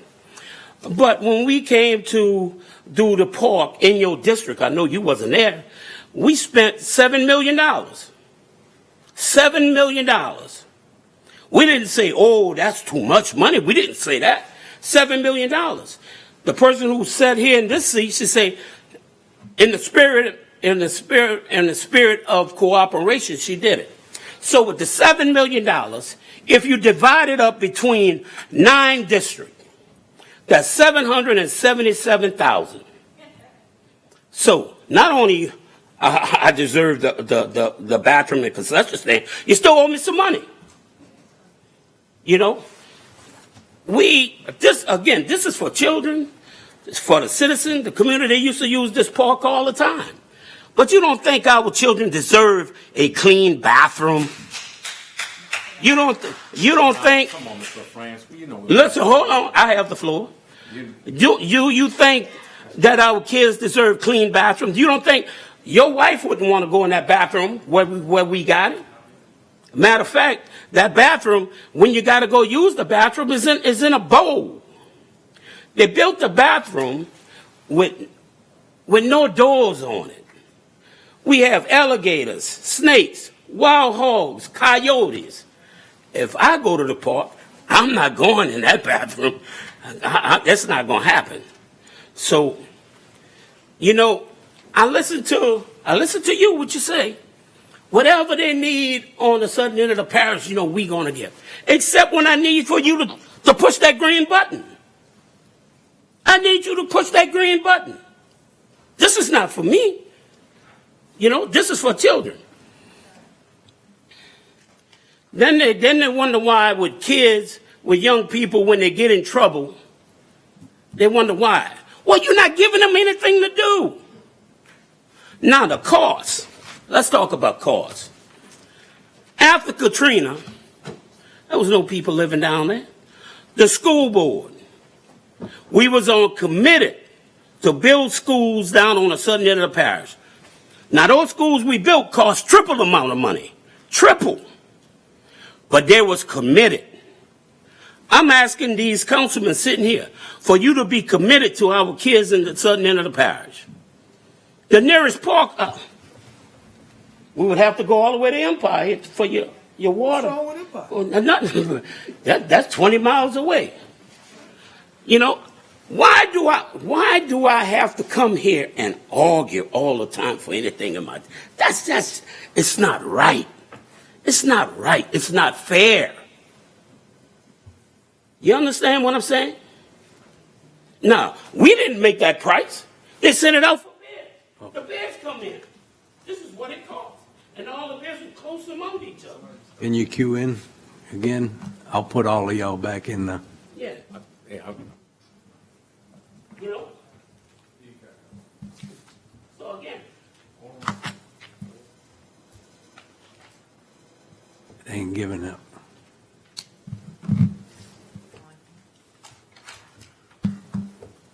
All right. So everything that's involved in the southern end of the parish, it's going to cost more. It's going to cost more. There's no way around it.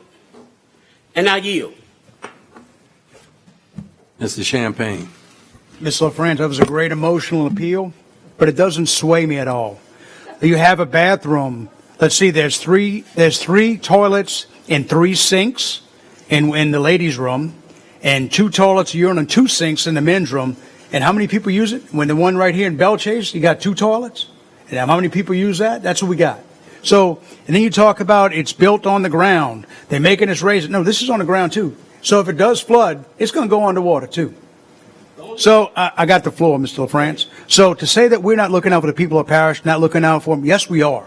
To spend $500,000 on a bathroom is a waste of the taxpayers' money. We're not saying we don't want a bathroom facility. We just don't want one that's going to survive a nuclear attack like this one is designed to do.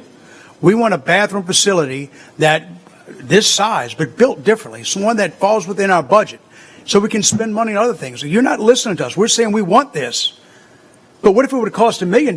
Would we build it because we have to have it regardless of the cost? We have a requirement to our constituents to be good stewards of their money.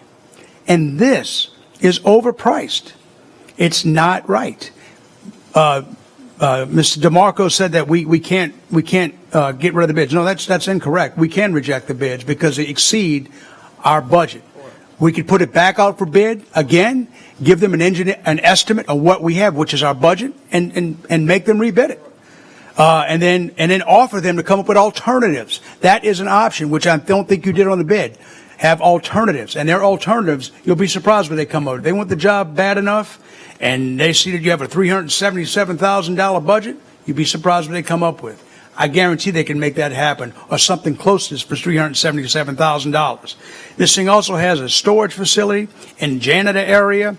Maybe we do away with that. Is that necessary? No. It's got a concession stand area. Is that necessary? I would say, yeah, that's appropriate. We can downsize this thing. We can make it fall in the budget. We have a requirement to try to do that. So I would offer that we put it out for bid to try and get this thing at least within our budget. And then if it can't, we've done everything within our power. But I guarantee you, if we did it again, it would come in less than $550,000. Maybe it comes in at $400,000. I think I could probably swallow that pill saying, you know, we tried. We gave it every effort to get something down there, and this is just what it costs. Despite all our efforts, we did everything we could. We tried to bring it down. This is as low as we can get it. I think we have that responsibility. I would support that. I yield. Mr. Newsom. Thank you, Mr. Chairman. Mr. France, we do, and I apologize for interrupting you all there, but I do, I'm going to say speak for now, I do support the children of the whole of Plaquemines Parish. I've been involved in recreation for Plaquemines Parish. In my previous, when I was working, I spent many years at the ballpark with kids from Buras, kids from Bootville, kids from Belchase. So again, to say we don't look out for children and support children, I do. And took a lot of children on baseball trips where we went, and me and my wife paid for the trip. So I say we don't support them is definitely a false statement. Also, when you talked about pressing the yes button, we did appropriate some money to this project, more. I think it was in the tone of $200,000 way back when. And So I did vote yes for this facility to add $200,000 to get us to this 377,990. So we have supported it, this project. Again, it's like Mr. Champagne said, we have to live within our budget. We owe it to the residents, to all the residents of Plaquemines, to live within our budget. If we don't, where does it stop? The next job we're going to come up is going to be who knows what, and that's what I'm saying. As my colleagues have said, we can do some things and put this out and say, hey, this is where we need to be, and let's get there. Thank you for your time, and I'm done. So, France, I understand where you're coming from. I'm not going to say they don't support us down the road, because we've gotten things, they voted for. But in the last 20 years, I remember they moved $35 million from down the road up here to build that $7 million baseball field, the quad, the pavilion, parking lots here, some buildings here. Then they moved $65 million, not us, but $65 million was moved from Boothville to different areas. And Venture Global is in your district, $100 million. And you can't get a bathroom? I'm with you, Mr. Schultz. Again, I'm going to come back to the bathrooms in Jesuit Park. Why can't we do something like that? That's south of the flood wall, and we still only put a bathroom in for 105. That means we could put 4 of those in there with that budget. Why can we not look at alternatives like that? That gives them brand new bathrooms for the same price. Why am I missing something here on that? I mean, I get that was state money, but it's still the same cost. So why can we do that in one area but not in another? So I don't understand. And again, everything came in over bid. You can reject the bids and rebid it. To say you can't without doing change, no, you can. And then, like Mr. Champagne said, make them come in with alternatives. That's, if they want the job, they will. I yield. This is Jurisic. Mr. Jurisic has the floor. Yes, I looked at these plans, and I actually handed these plans over to other contractors to see what they could come up with. One of the contractors I handed it to was one of the guys who just built a camp. Is building a camp right now in Empire next to the shipyard. This camp is probably almost twice the size of this concession stand bathroom. They building this thing raised off the ground on pilings. They said the completed project may reach $350,000.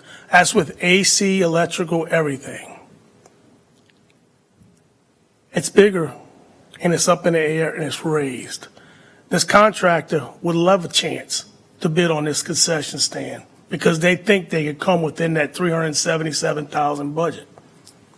I think we at least need to afford that opportunity. And look, I agree with Mr. Champagne. If it does come up and you need to come up with another 50 because it couldn't do it for 377, I would support that because I do know that the people in Diamond, the people in the lower end of the parish do need something. I would like to see this contractor come in and be able to build it for $350,000 and have another $27,000 for playground equipment for the children. That's what I would look at. I mean, I would think, and if we had to downsize it to fit that and get playground equipment, get other things, not just a concession stand bathroom, I could support that, even if it took a couple extra dollars. But to add this, I cannot support $500 and something thousand complex built, just bathroom concession stand. The plans are beautiful and it's very strong, but I really think we as a citizen, we represent the people, reserve the right that we should put it back out to bid to see if we can save some of the people's money and come within the budget. And I think we can if we try, and that's all I would ask, that we try to get this thing back out to bid and come back with a better quote. Thank you. Mr. LaFrance. Yes, You're speaking in the mic. I'm going to. You got to have to.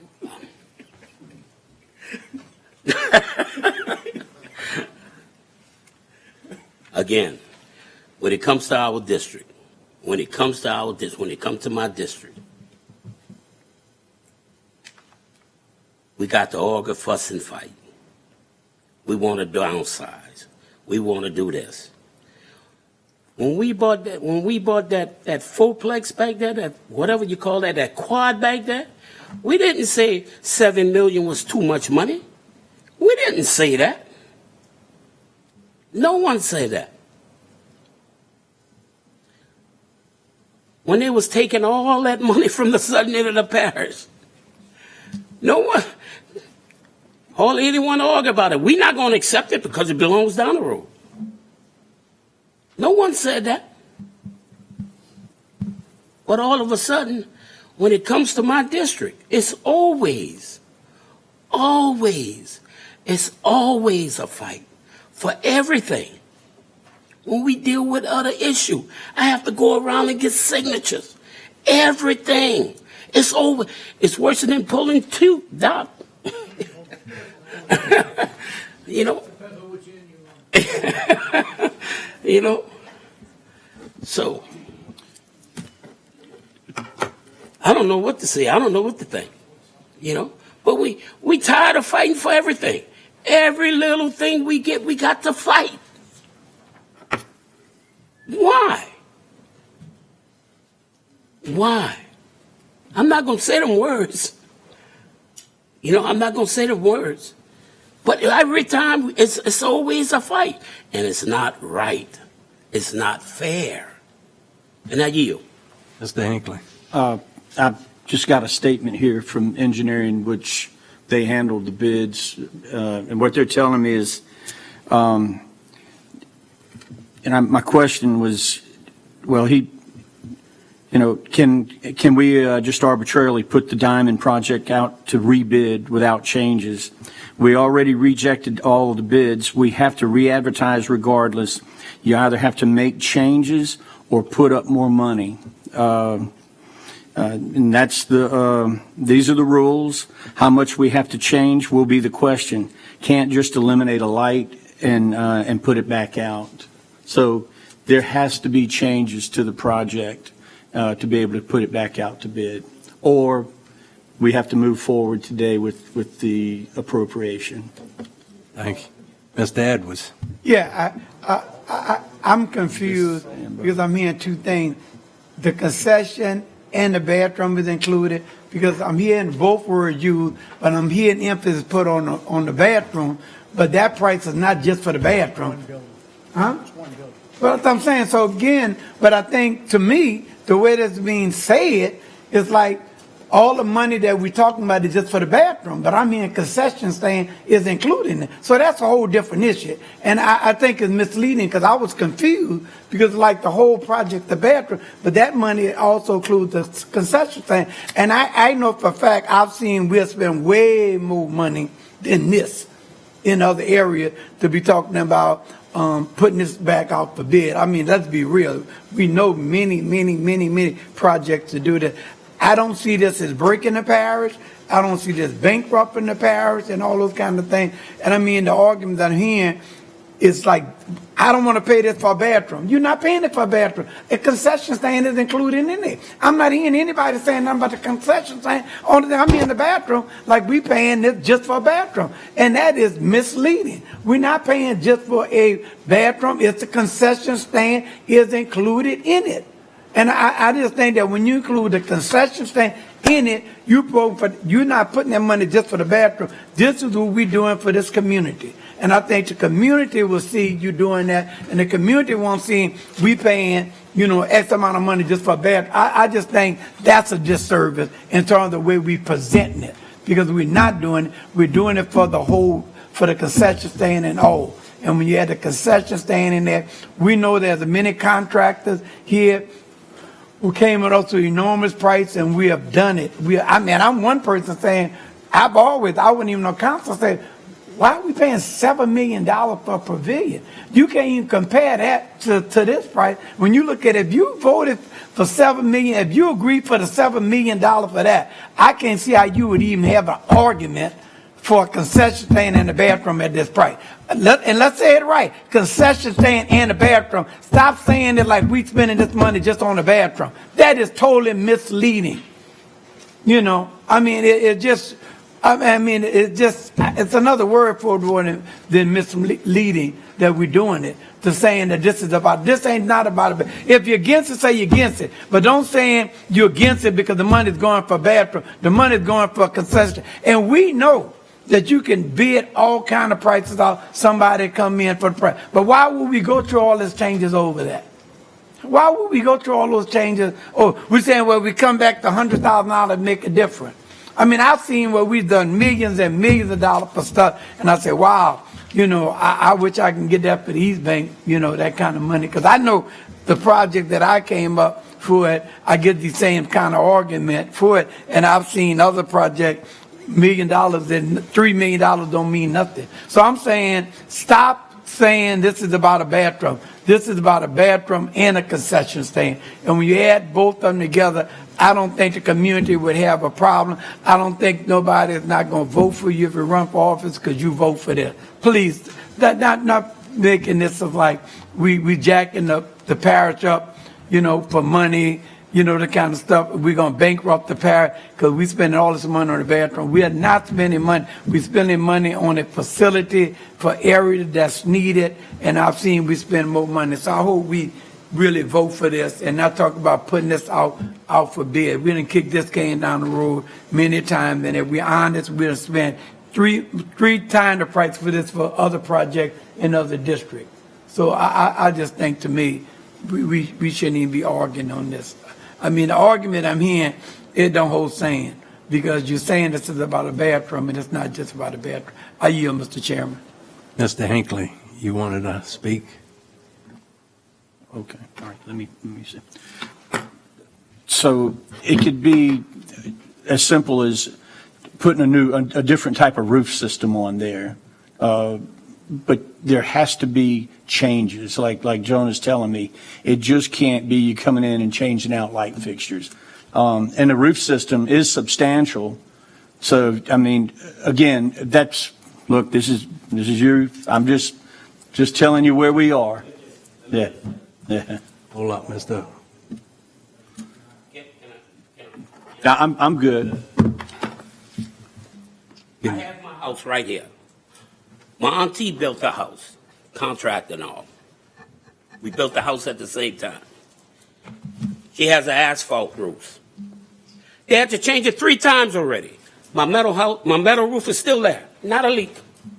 Look, I think I know what you're talking about. And that's, again, you cannot just build anything and then the next hurricane you get, boom, you got to build another one. That don't make any sense. Again. Just giving you options. Right. Again, you can't keep on doing the same thing over and over again and expect a different outcome. We're fixing to. I don't think none of us up here is insane. And I yield. Ms. McCarty. I just wanted to make it clear, the reason I had asked in the first place is because I know that your building codes are different down there. However, Ms. Morrison gave me a price for $150,000 for something I'm doing in my district, and I went out and got a price for $28,000. Now, somebody's going to have to put it together, but I went somewhere else and got something that's 153 mile an hour wind load. So I just wanted to let you know that you can look around. So boring and everything. Yeah, I get it. Dr. Gouy. One of the privileges about getting old is sometimes you don't remember. Seriously, don't remember. The $7 million thing keeps coming up, okay? And maybe you can refresh me, Keith, but was it $7 million from the parish money, or was it $7 million from Hurricane Sandy money? Hurricane Sandy money, which they've moved from down the road. We're talking pavilion, correct? Well, yeah, I want to No, get the it straight in my baseball mind quad. first. Okay, well, I know one of those projects in the bag back here, it was from Sandy. Yeah, and that was money that was supposed to go somewhere else in the parish or somewhere else in the world. I just think Parish. to the parish. Okay, all right. And it ended up there, okay. Right. Next thing, as I read this, the funding source is the surplus. So my understanding of the surplus is we need a supermajority to pass. That would be 6 votes. Can anybody clear me up on that? That's 100% correct. It would need 6 votes. Okay.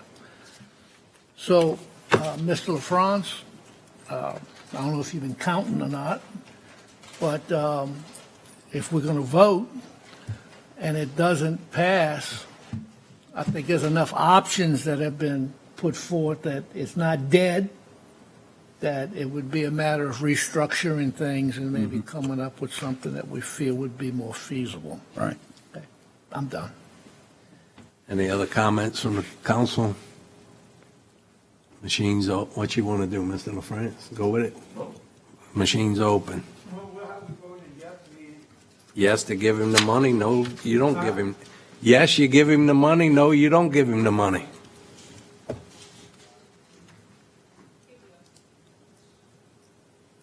It passes 5-4. Fails. Fail. Yep. Failed 5-4. It needed 6 votes. Correct. Yes, sir. Yes, sir. Can you move to back to item 8? 8, yes.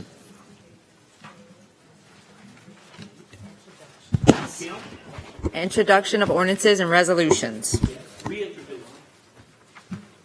An ordinance to amend the 5-year capital improvement plan repairs Diamond Park project and otherwise to provide with respect thereto. Councilmember LaFrance. Yeah.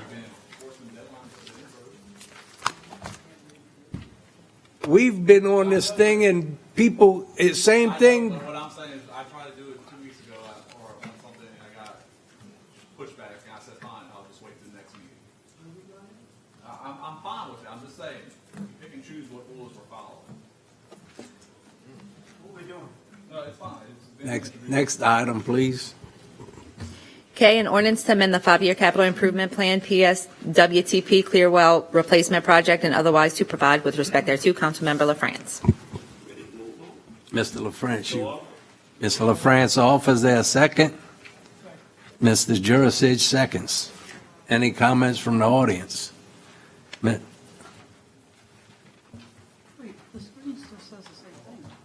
I know. Lolita Bryson, 146 Mount Zion Lane. I don't know if this is still pertaining to the park or not. No, Okay, but can I give you a little bit of information pertaining to the park? can't. No, ma'am. We on it. But he didn't open it up to us. Yeah, I did. No, you didn't. Yeah. This lady back here wanted to say something, and I was doing this for that. did But that. I think there's some valuable information that I can give you, because I lived in the park back there. They had an organization, I'm going to say what I got to say. Can't do. They had an organization called Kaboom Can't. that's willing to help. Can't. I don't, I opened it up to the audience, then the,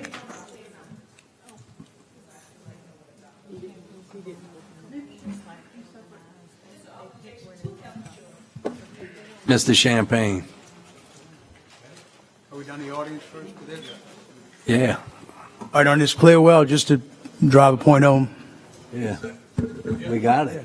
We already asked the audience and then the administration, so. I didn't get it. I just want to make a point that Ms. LaFrance says that, he always has to beg for things down the road. I'm 100% for this because it's funding infrastructure and it's making, improving the quality of life. So I just want to make sure that the people down the road understand it's not that we're not against things down the road, District 7. It's trying to just be good stewards of the taxpayers' money. And I think we can get that project in for a better price.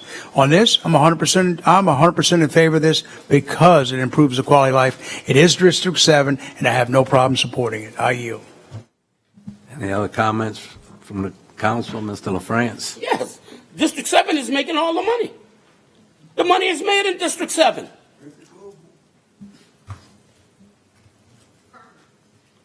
A lot of the money that's made in District 7 went all over through the parish. I didn't say anything.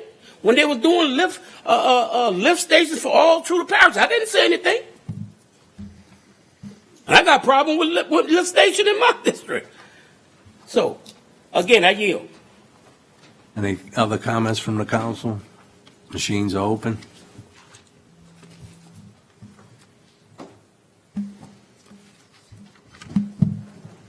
It passed 9-0.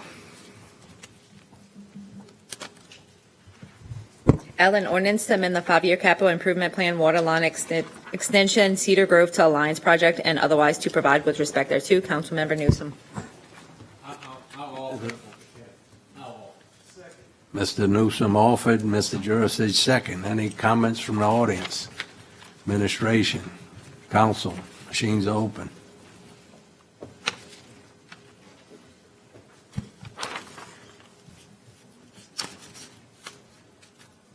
Passes 9-0.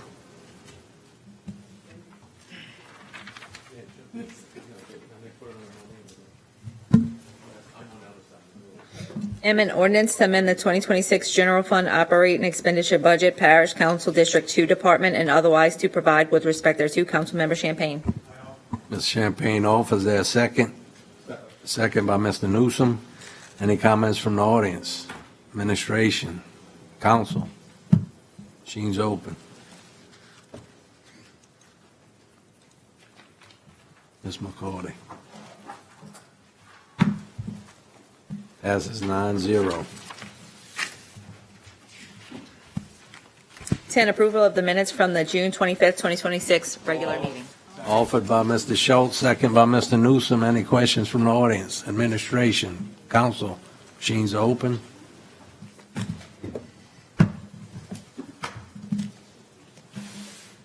And it passed 9-0. Can you defer 11B?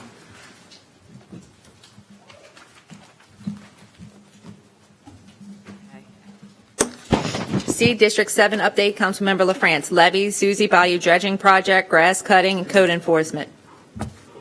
Kimberly said she had talked to you about The grass cutting, I know we talked to you yesterday, but the grass cutting on the southbound side, south of Venture Global, that's where our water hydrants are. And I know I had Troy Pellegrim. He would like to cut the grass,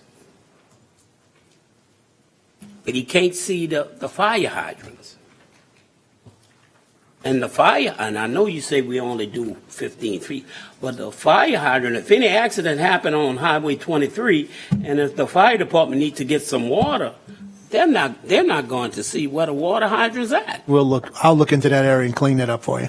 Okay, great. Or Troy say if he could mark it, he would help. They should have a blue reflector on the road. I'm not saying they're all there, but. Because the last time he had hit one of the hydrants, and I think at one time we was losing a lot of water because we couldn't see the leak. Maybe. Yeah. All right. Code enforcement. I have one of my constituents that got a letter that her trailer, her mobile home need to be knocked down, removed.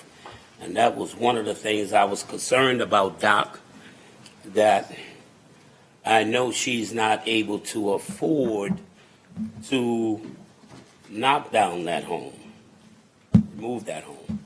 So is there any options for her? I'll get with Ms. Taylor. I'll get with Ms. Taylor, see if we have any kind of community action groups there to help out with this. And I can expect a phone call. I'll have Ms. Taylor call you. I got a call about a code enforcement in Buras, though. What was it, the Delta drugstore? One in Buras. Rexall? No, the one by the Delta Food Store. Okay. Yeah, the Lasdort. They asked what was going on with it. I know it's on the list, but Okay. I gotta call them. But All I right. see they left, so. Okay. On the abatement of the drugstore in Burris. It's an old drugstore, Barrios owns. Somebody called me today asking what's going on with it. Oh, okay. I can get that updated. I think it's going to be on the August hearing, but I'll check and get back with you on that one. All right, thank you. Ms. Barrios. Mr. Edwards. Yeah, I'm trying to understand Mr. LaFran's question, and then Community Action Agency. What do Community Action Agency have to do? No, I'm not saying, we look for someone to help her. I don't know if it's community action, but Ms. Crystal's got a list of folks that are out there that helps the community. Helping with, Well, do what? this lady needs help. She can't afford to get something tore down. So we just reach out to folks. In that place that they're talking about? Okay, so there's a place she's not living in that need to be torn down. Right. And so they're trying to get her help to tear the place down. Okay, that's all. If I may, code enforcement has also reached out to different agencies that will help people if you have abandoned vehicles. I think you all know the Bridge House community. They would help you all if you have any constituents that have abandoned vehicles. All they ask is for 4 tires to be on it, whether it's inflated or deflated, long as they can drag it and pull it and put it on a trailer. As long as they have the title or proof of ownership that they own it, that they can give to it, they will be of assistance for that. They have also reached out for people who have brick homes that have to be demolished. This company will come and they will take the bricks so they can refurbish the bricks to use them on other places that have construction to be built. We did reach out with Ms. Crystal in Community Action. They are looking into other agencies to be able to help the less fortunate people to be able to demolish. Mr. Brock has contacted our office about helping the elderly with grass cutting. So we do have, and he also just now told me that he would be able to try to help with demolition. But first I have to go back and look at state laws, because you know that there's laws that you can only do certain works without that type of license. I think it's under 50,000. So I have to just make sure that Mr. Brox will be able to fall under the threshold whenever we do have those things. But we're trying to help the constituents, and we're trying to, better the community. So it's a new program, and we're just reaching out for all avenues to be able to help this drive. Thank you, Ms. Mitra. I got one more. Yes. Talked to code enforcement the other day because somebody abandoned a camper trailer on the side of the road, and I think it's a person down Shackelford Lane that wrote up about We it. are familiar with that. We did start a process with the sheriff's department. We do know that it is the same person. We have proof that the trailer was on this property. It's the same trailer that is on side of the road, but we do have to wait for our legal avenues with the sheriff's department to be able to go out and do whatever their process would be for this person. Thank you for that call, too. Mr. Edwards, you done? Yeah, no, I want to commend you because I've seen some great improvement, in East Bank of this abatement program. I've seen houses come down, in the area. So I want to really, commend you on that. But there's one house we've been trying to get before the abatement program, and that is the Timpson, Tasha, where Levy them at? We've been trying to do that before the abatement program started. That trailer been there for a long time, and we still need to move, and nothing has been done about that one. Okay, just give me the address and I'll make sure that we start a process for it, or see if there was a process, because a lot of the properties on the lower end, and I would say maybe from Alliance South, we have been having problems with same thing like with building homes, the airship. We can't just go and tear down someone's home if it's in an estate.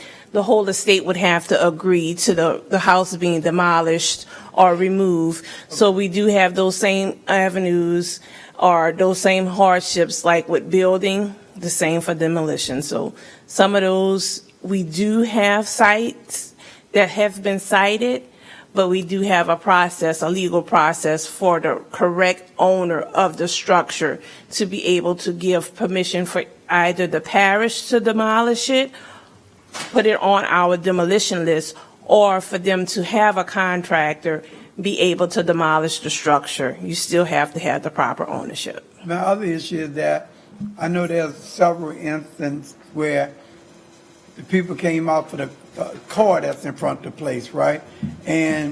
But can't get the signatures. You know, the people come in and clean the grass, do all that, but the abandoned car been there for 10 years and not getting it. Is there anything that could be done? I know for Covenant House, to the place, if they want to sell it, they need the tire. But these things, it ain't no more than worth no more than the tire. Because a lot of people, I know several places where even Mr. Broxman cut the grass, but they couldn't get them to sign their paper for the car. You know that. Again, they would have to have proper ownership. You can't give away something that you don't own. And I'm not the one to give them. Is there any way that for a place to demolish cars and stuff could be used for those things? I mean, there are scrap places that pick up, but they have to own it, so, yes. Finish. Yeah, I'm sorry. Thank you, Mr. Mitra. You're very welcome. Thank you. Real short. I talked to Mr. Mitra, and I told her I got equipment and I got tools. I'll be glad to come help anywhere in the parish. Somebody got demolish a house or cut grass. Free. There is no charge. I got some grass behind my It house. got to be senior citizens, and it got to be they in a position that code enforcement got them in the jam. I'm helping the people got code enforcement and said they got to clean up. Anywhere in the parish, free. Thank you. Mr. Newsom, next item. D, District 6 update, discussion regarding high grass. Sorry, I cue in. Thank you, Mr. Chair. So, Mr. President, we had an issue in my district with some high grass, and a person wasn't living there. Look, administration and health took care of it. It's been cut, but maybe we can work, and I know there's legal things. You just can't just go on people and put, so maybe next week or the week after we'll get together with the legal team. Maybe we can tighten up, because it took probably almost 7 weeks to do it. And that's just a process that you had to go, because nobody was living there, had to go and had to do this. Maybe we can tighten it up a little bit and try to do it. Again, don't want to thank Jeff for staying on top of it and administer it, but maybe we can tighten it up somewhat just one day next week, because when I turned it in, it was already high. It was because nobody was living there. So anyway, that's all I have. Just call if you would. Yeah, I'm gonna wait. I know Randy's out of town, so Randy be the one to take with that. All right. Do I have a motion by Mr. Schultz? Do I second? I'll second. Machines are open. Adjournment. 10 minutes. Mr. Edwards, you want to vote? Want to vote, Mr. Edwards? Mr. Edwards, you want to vote?